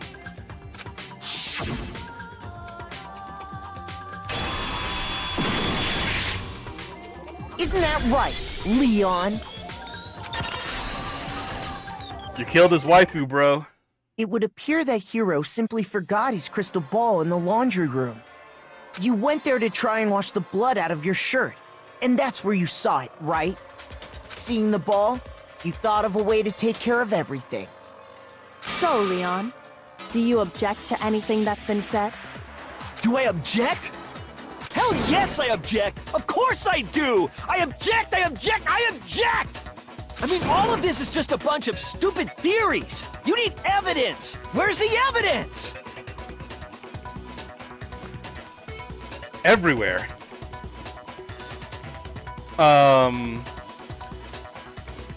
Also, I don't know if this is true or not, but from what I've heard, the reason why they chose Leon to be the very first culprit of the game is because he was one of the first character that they designed, and they were tired of looking at it. Kind of gives you a good idea of the mindset that the devs were in when they made this game. Without evidence, it's all bullshit. It's bullshit, and I refuse to acknowledge it. Well then, I guess this is as good a time as any to present the evidence that proves you did it. Makoto, I believe you're in possession of that evidence. I have the evidence?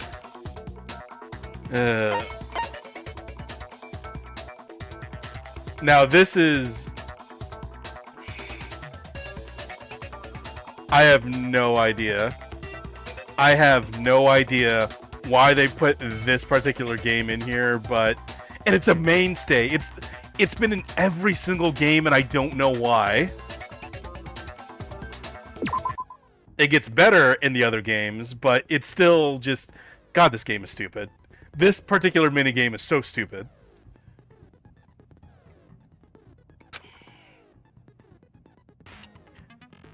Like, I know that narratively it's meant to, corner the culprit and pretty much get them to back down and admit it.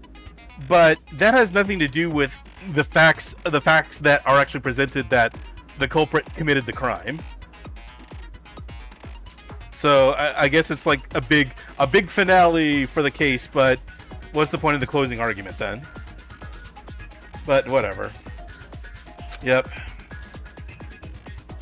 The BT dubs. Fuck off, developers.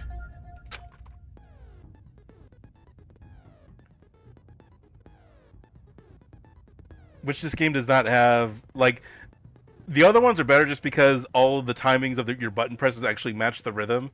It is not in this game.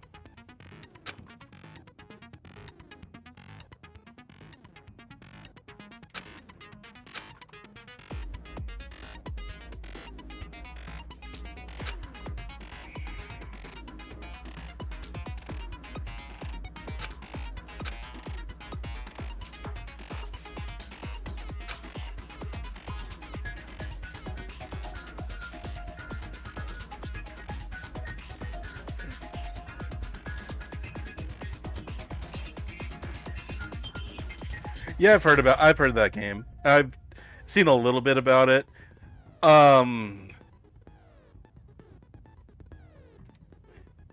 don't know.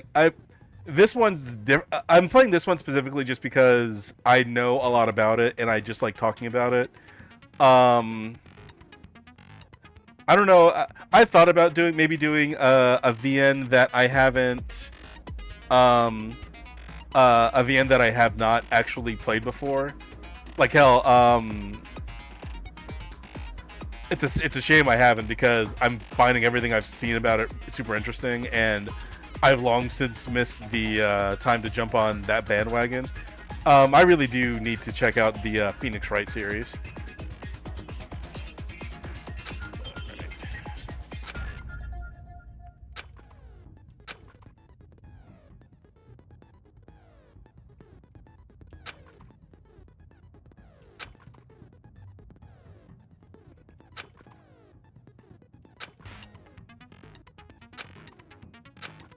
Alright, let's get this When over the with. killer broke the bathroom doorknob, they didn't use anything from your room to do it.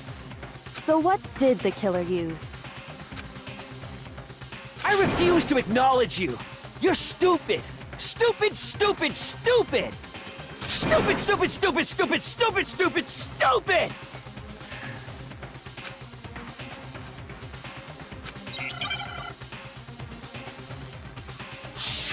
Alright. Let's do this thing.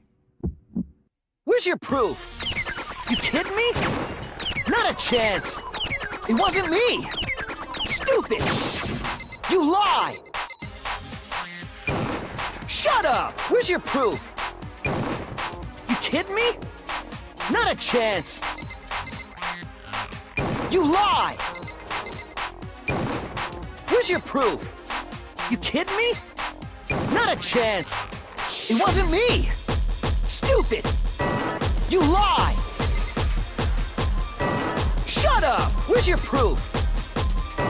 You kidding me? Not a chance. Where's your proof? This should prove it. Why didn't they just have him read that?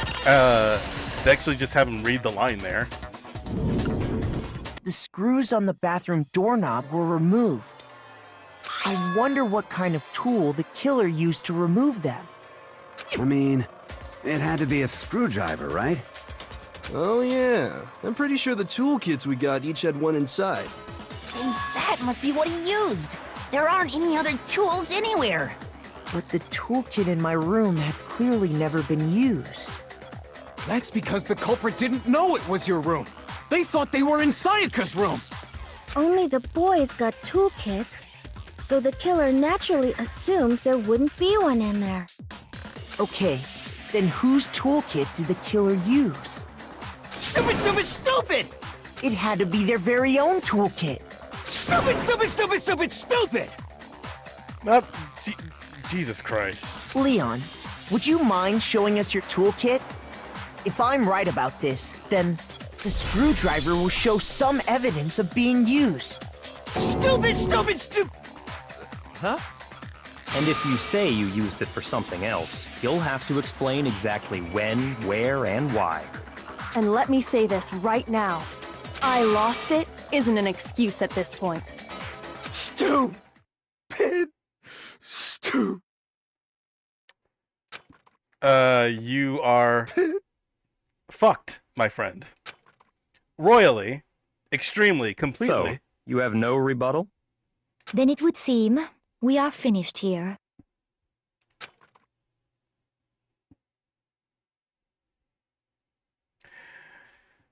Yeah.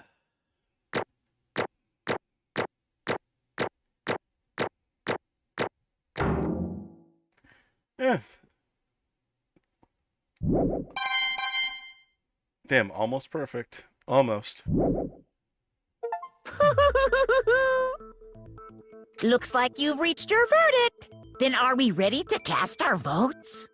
You all have a lever in front of you. Use it to make your selection. Oh, just to remind you all, make triple sure you vote for someone. You wouldn't want to be punished for something so minor, right? Okay, then let's get excited! Who will be chosen as the Blackened?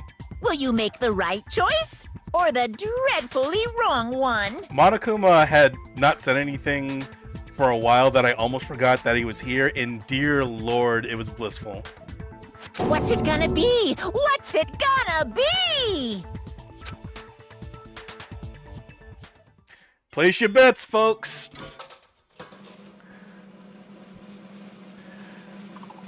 Sorry, Mr. Kawada.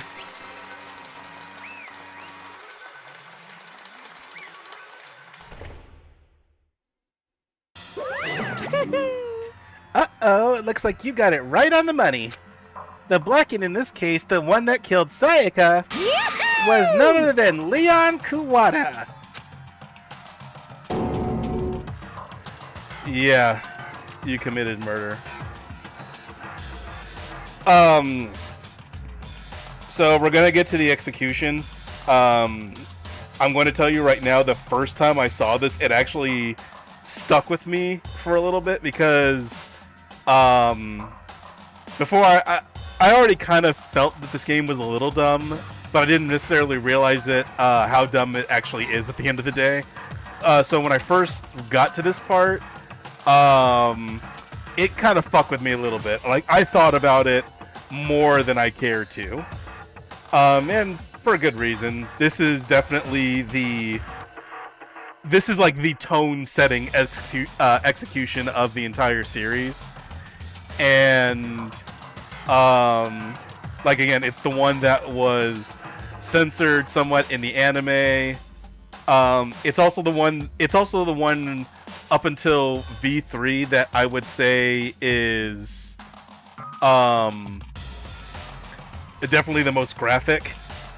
Like V3 by far has the most brutal executions in the entire game. I mean, in the entire series. But this one was definitely pretty brutal. And again, along with the context of everything, like, it legitimately fucked with me for a little bit. Another thing too is that going back to ragging on how poorly this game tries to set things up. I don't know when the manga version of this game released, but the manga fills in a lot of holes that I don't necessarily think they had in mind at the time when they were making this game, but of course hindsight is 2020. So apparently this was supposed to be an accidental murder on his part.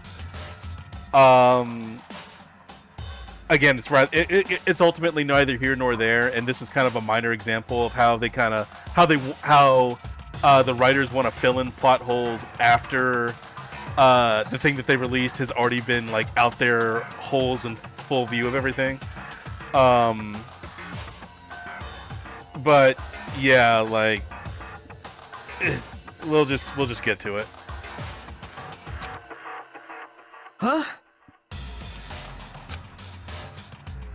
Hey, hold on. Hold on a second.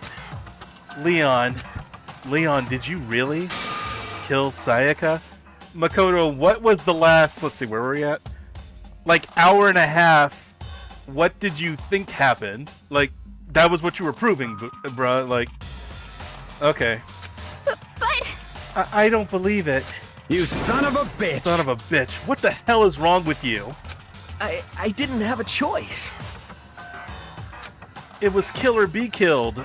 So, that's why... I killed her first. None of you are any different! One wrong step and you'd be the one standing here. It was a complete chance that I wound up like this. He has something of a point here. I was just... unlucky. That's all. Hey! Come on! You expect me to just accept my death? Everything's become clear. The decision we made was right after all. But when I think about that, honestly, I'd be better off if we'd been wrong. If you were wrong, then you would be dead. Weird train of thought there. Because if what we came up really is the truth, then that truth is that Sayaka was trying to frame me. Makoto, just... Don't fetishize celebrities, bro. Even if they talk to you, anything like that, just Simpin' ain't pimpin', man. Even if that's true, I can't say she was wrong. After all, the mastermind, it's all because of that video.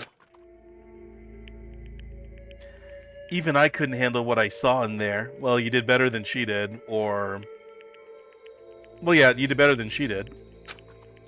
If I was her and the video actually had something to do with me, I can't even imagine. Now we're trapped in here with no way out.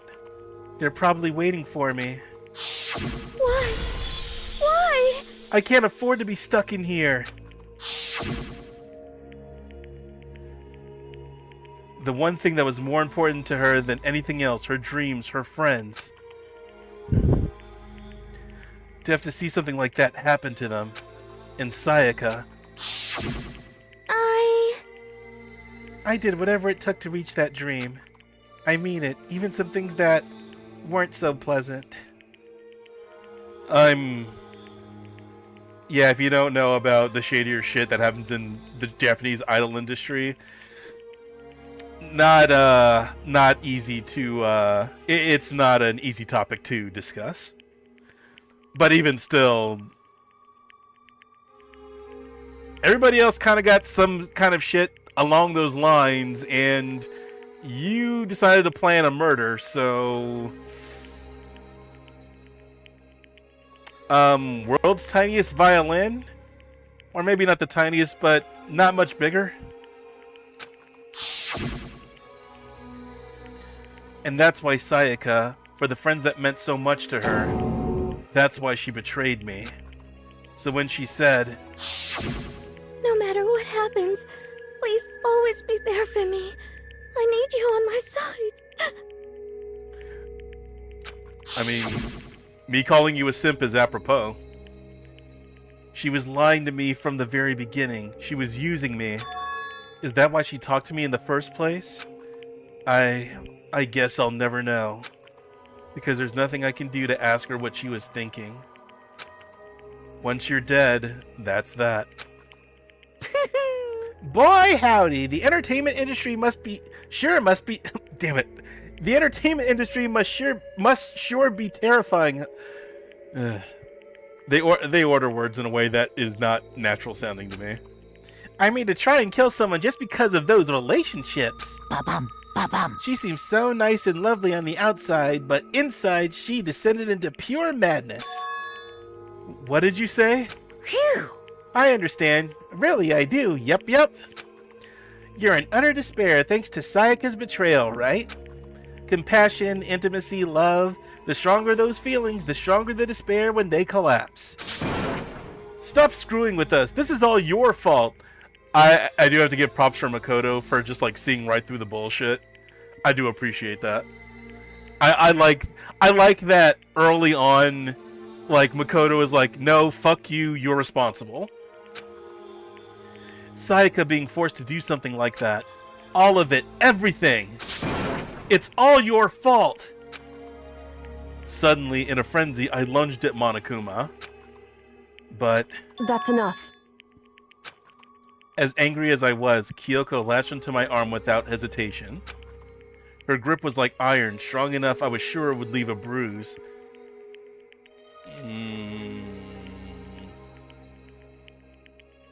Come on. Calm down. If you really want to make her enemies pay for what they've done, you need to let it go for now. Damn it. Ba-bum, ba-bum. Ah, that was a close one. I thought for sure you were going to give me a good walloping. Just barely avoided punishment, you did. Yes, indeed. Now then, since you so magnificently revealed the identity of the killer during the class trial, the Blackened Leon Kuwata will receive his punishment. Punishment? You mean execution? Wait a second! I didn't have a choice. I had to kill her. No, you didn't, dude. Yeah, that's it. Yeah, that's it. I was just protecting myself in the heat of the moment. It was self-defense. Is that okay? How exactly was it self-defense? When you forced your way into the bathroom, did you or did you not use your very own toolkit? Like, even, and this is why I say that even like, when I was talking about the manga version of these events, like, it was definitely done to give some sort of pity towards Leon, but as soon as she locked herself in the bathroom and you couldn't get in there, even if it was to talk things over and come to an understanding, why would you even do it in the first place? Like, I'm sorry, everybody points out the sane option here would be to tell everybody else, hey, Sayaka just tried to murder me. Like, what the actual fuck? I'm just like, they do the, they're going to be doing this a whole lot as the series goes on, and if I do the other games, I'll talk about it then if I remember I'm even saying this now. But the writers have this really weird feeling about people becoming attached to, like, not good people. Like, they want you to feel like there can't be any real gray to them. It's either they're a good person or they're a bad person, and they are forced into circumstance. They're forced by their circumstances to do whatever bad shit that they do. They do it in Danganronpa 2 with the Remnants of Despair. They do it in V3 in a different way. It's just like, it's not impossible to have sympathy or empathy for an individual while and they still not be like a good person or somebody who deserves compassion or anything like that. That's a possibility. So it's like, yeah, no matter how you look at it, Leon, the moment you decided to bust open the lock, like, you really done fucked up.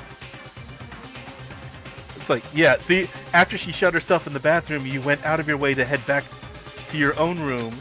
Then you came all the way back, broke into the bathroom, and killed her. Am I wrong? Do you understand? You had any number of chances to stop what you were doing, but you chose not to. Is it not because you had an unclouded intent to commit murder? So, that's why... No! That's not... Stop it. I've had enough of this. Oh. Oh, are you sure? You were closer to her than anyone, were you not? You killed your precious Sayaka, do you understand? I can't say Leon is solely to blame. Of course, I don't plan on blaming Sayaka either. Because the one to blame is him.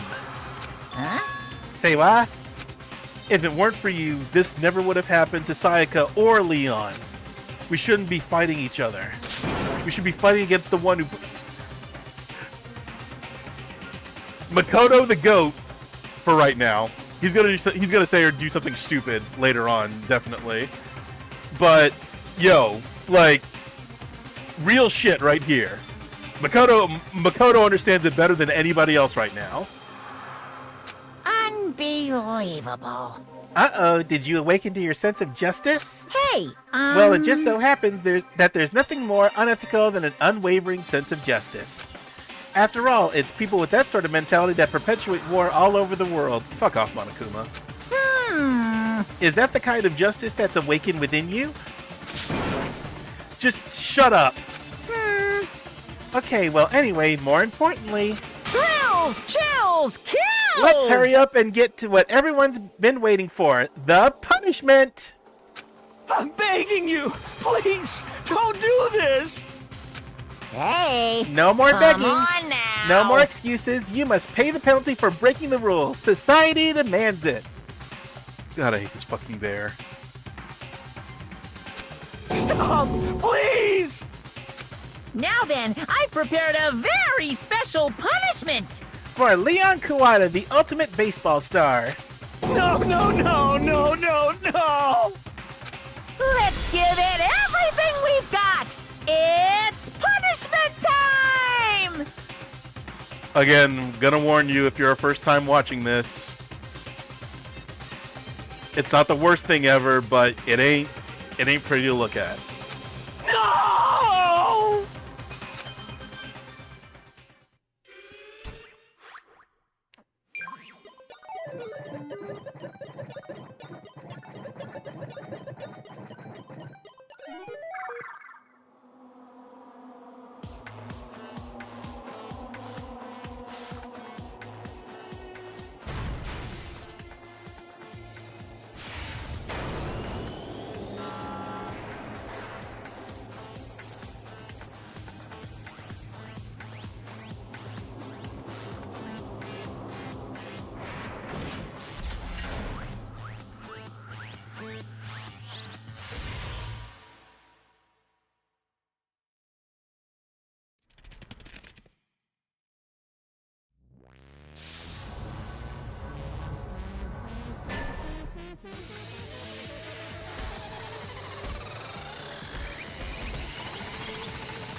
Yep. What we saw, that was the true face of despair. I mean, if we can't call it that, what else could we call it? Extreme! What this fucking bear said. Man, my adrenaline is pumping right out of control! What he said. Oh, what's going on? I can't take it. What she said. Do we really have to keep doing this? I just can't take it! Well? Well, hey, if you don't like it, all you gotta do is swear to cut all ties with the outside world and accept living here forever. Which...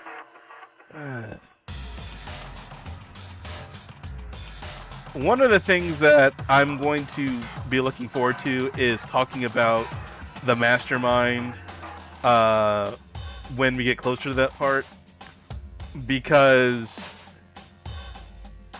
it's not because I have a lot to say about the mastermind. I probably do have a lot to say because I have a lot of thoughts going through my head at all times. But it's more the fact that I hate how the story treats the mastermind with some like this reverence and like this larger than life kind of nature that the mastermind really doesn't deserve if you pretty much boil down to what they're all about. Like, it does not, it's really so stupid and nonsensical that I hate how this story just like props it up like it's something huge. Like the mastermind, like if I'm gonna sum it up, the mastermind really ain't shit if you really break them down. But whatever, we're here. But the reason I'm even thinking about that is because it's just like you can already see the manipulation in play here. Because yeah, even if they did that, you would pretty much give them a reason to still have some sort of connection to the outside world. So it's. It's been said before. It's dumb. It's dumb Saw, and Saw's already dumb. This motherfucker is acting like Jigsaw, like saying like I didn't do anything. Yeah, motherfucker, you did. If you put somebody in a situation where it's if you kidnap people and put them in a situation where it's either murder or be my hostage forever, you're still a criminal. And if you force them and if they actually do murder somebody, you're still the murderer. Like, giving the option of telling somebody to kill somebody or die, you're pretty much pulling the trigger on whatever gun. But whatever, we'll keep going with this shit. God damn it, this fucking game.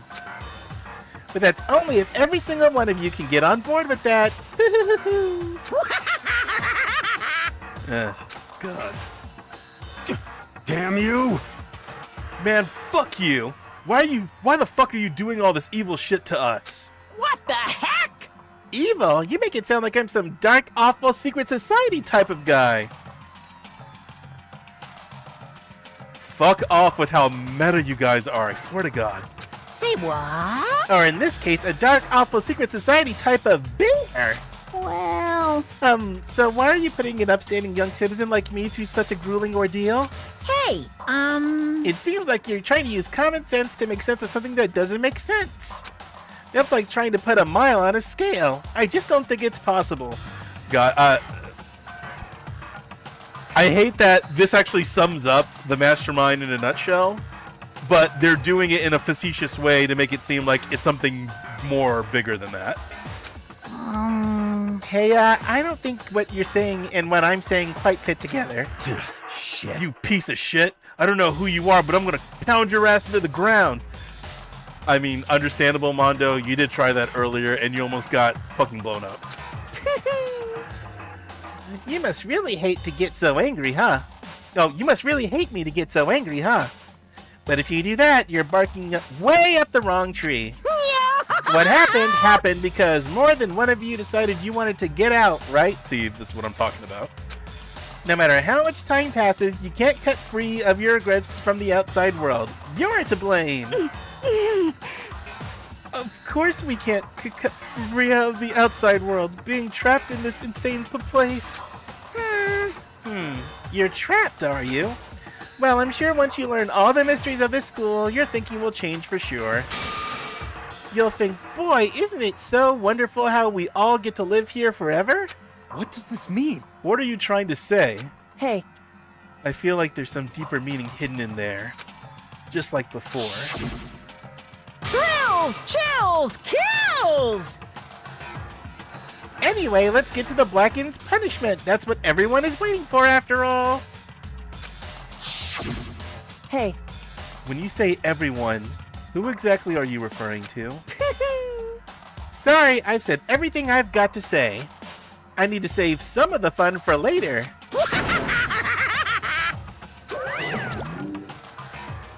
And just like that, he was gone. He left us there, overwhelmed by a nightmare turned reality.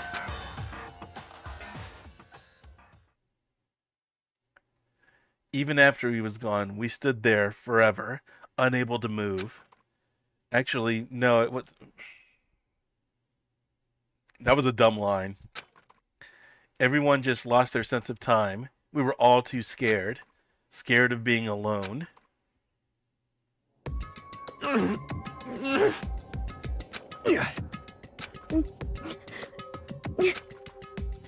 No one even tried to speak. Their faces were stone, their voices dead. But it was in that moment... just a second. Makoto, can I talk to you for a second? She moved in close and whispered into my ear. Makoto. Before we head back, there's something I want to talk to you about. It's about Sayaka, isn't it? I'm surprised you figured it out. Listen. I told you before the class trial started, you had to figure out the mystery of this case yourself. You wanted me to realize how Sayaka betrayed me by myself, didn't you? The thought never even crossed my mind. I feel like such a fool becoming such an easy target like that. Again, this is what happens when you lead dick first in all of your communications with her. It's true. Sayaka meant to double-cross you. That's a fact that you can never change. But even till the very end, she wasn't sure of her decision. That's why, as she lay dying, she was thinking of you. She was thinking of me? You can't just say something like that. I mean, there's no way you can know that. Only Sayaka would know for sure, and we can't ask her now. However... This is a pretty solid moment. I mean, the good moments in the game are generally the more intimate ones and the character-focused ones. So that's not too much of a out there statement, but I do appreciate... I appreciate something like this after a lot of insanity and just weird-ass logic that the trial was. Even if you can't ask her, you can infer it, don't you think? Her final thought was how she could protect you. What? So... The fact that she used her last ounce of energy to leave her dying message proves it. If she didn't care what happened to you, she never would have left that message. Well, maybe she just wanted to get back at the person who had killed her. Which is honestly that's actually a very real-ass response from Makoto, and I actually appreciate that they included it. Certainly.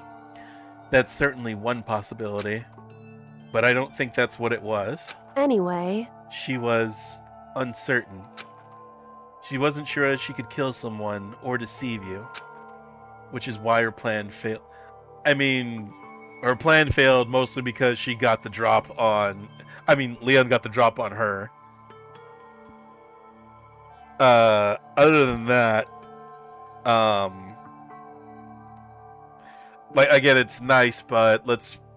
Again, I really do appreciate the sentiment, and I know I'm kind of shitting on the moment a little bit, but it's one of those things where I'm mostly saying because it's Kyoko. If it was somebody else, like Aoi or something like saying, I would understand it a little bit more, but that's strangely, God damn it, what's the word? It's strangely sentimental for somebody like Kyoko to say that. Her hesitation attracted failure. Right. It's almost ironic when you think about it. Why are you telling me all this? Because you're the kind of person who can overcome this. Because you can move past the deaths of your friends Sayaka and Leon and keep moving forward. Correct. Without someone like that, the others would never be able to break free of such a desperate situation. Move past their deaths? I could never do that. No. I'm going to carry them with me the rest of my life. Say what you want about him, Makoto is somebody who definitely bends but does not break. And he actually does have a lot more, well, considering everybody else, he does have a good amount of emotional maturity compared to everybody else. How could I possibly move past something like that? Leon, Sayaka, I'll carry them with me forever. I'll carry their memories with me wherever I go. So instead of forgetting them, you're choosing the hard road. Well, I have high expectations for you. As she said that, she revealed the smallest smile. Hey. By the way, I have to admit, I'm curious. How did you know I wanted to talk to you about Sayaka? I want to make fun of this moment, but I can't. Like, this is one of the better post-trial discussions. Oh, well, I'm psychic. What? Huh? Kidding. I just have pretty good intuition. All right, chapter 1 is over. And 3 are gone. This was almost 9 hours to get through the prologue in chapter 1.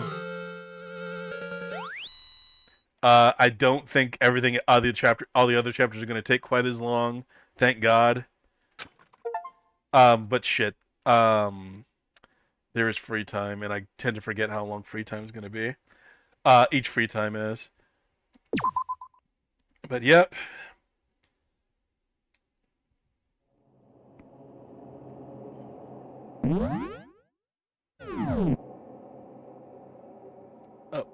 Oh shit, that's what makes it. Okay.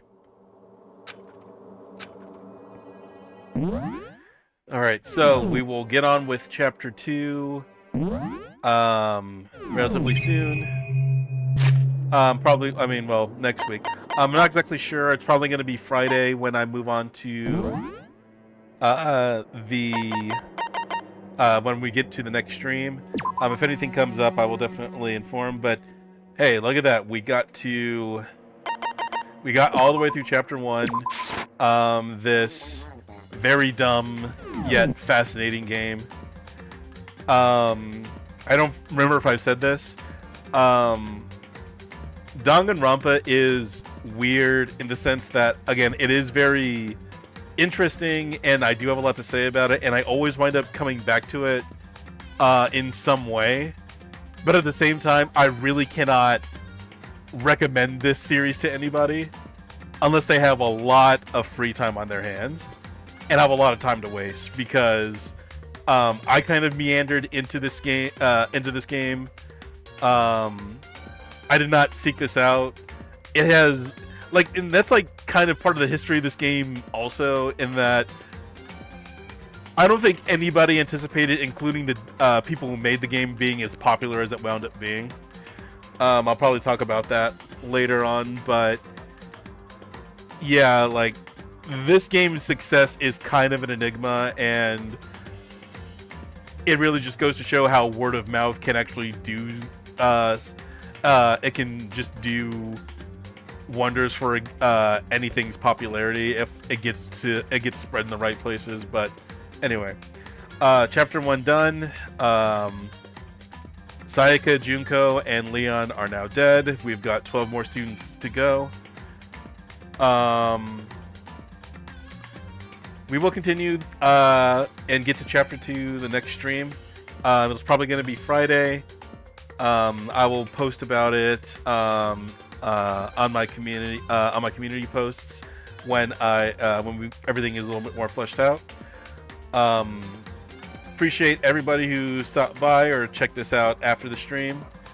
Until next time, see you guys later and have a good evening. Goodbye.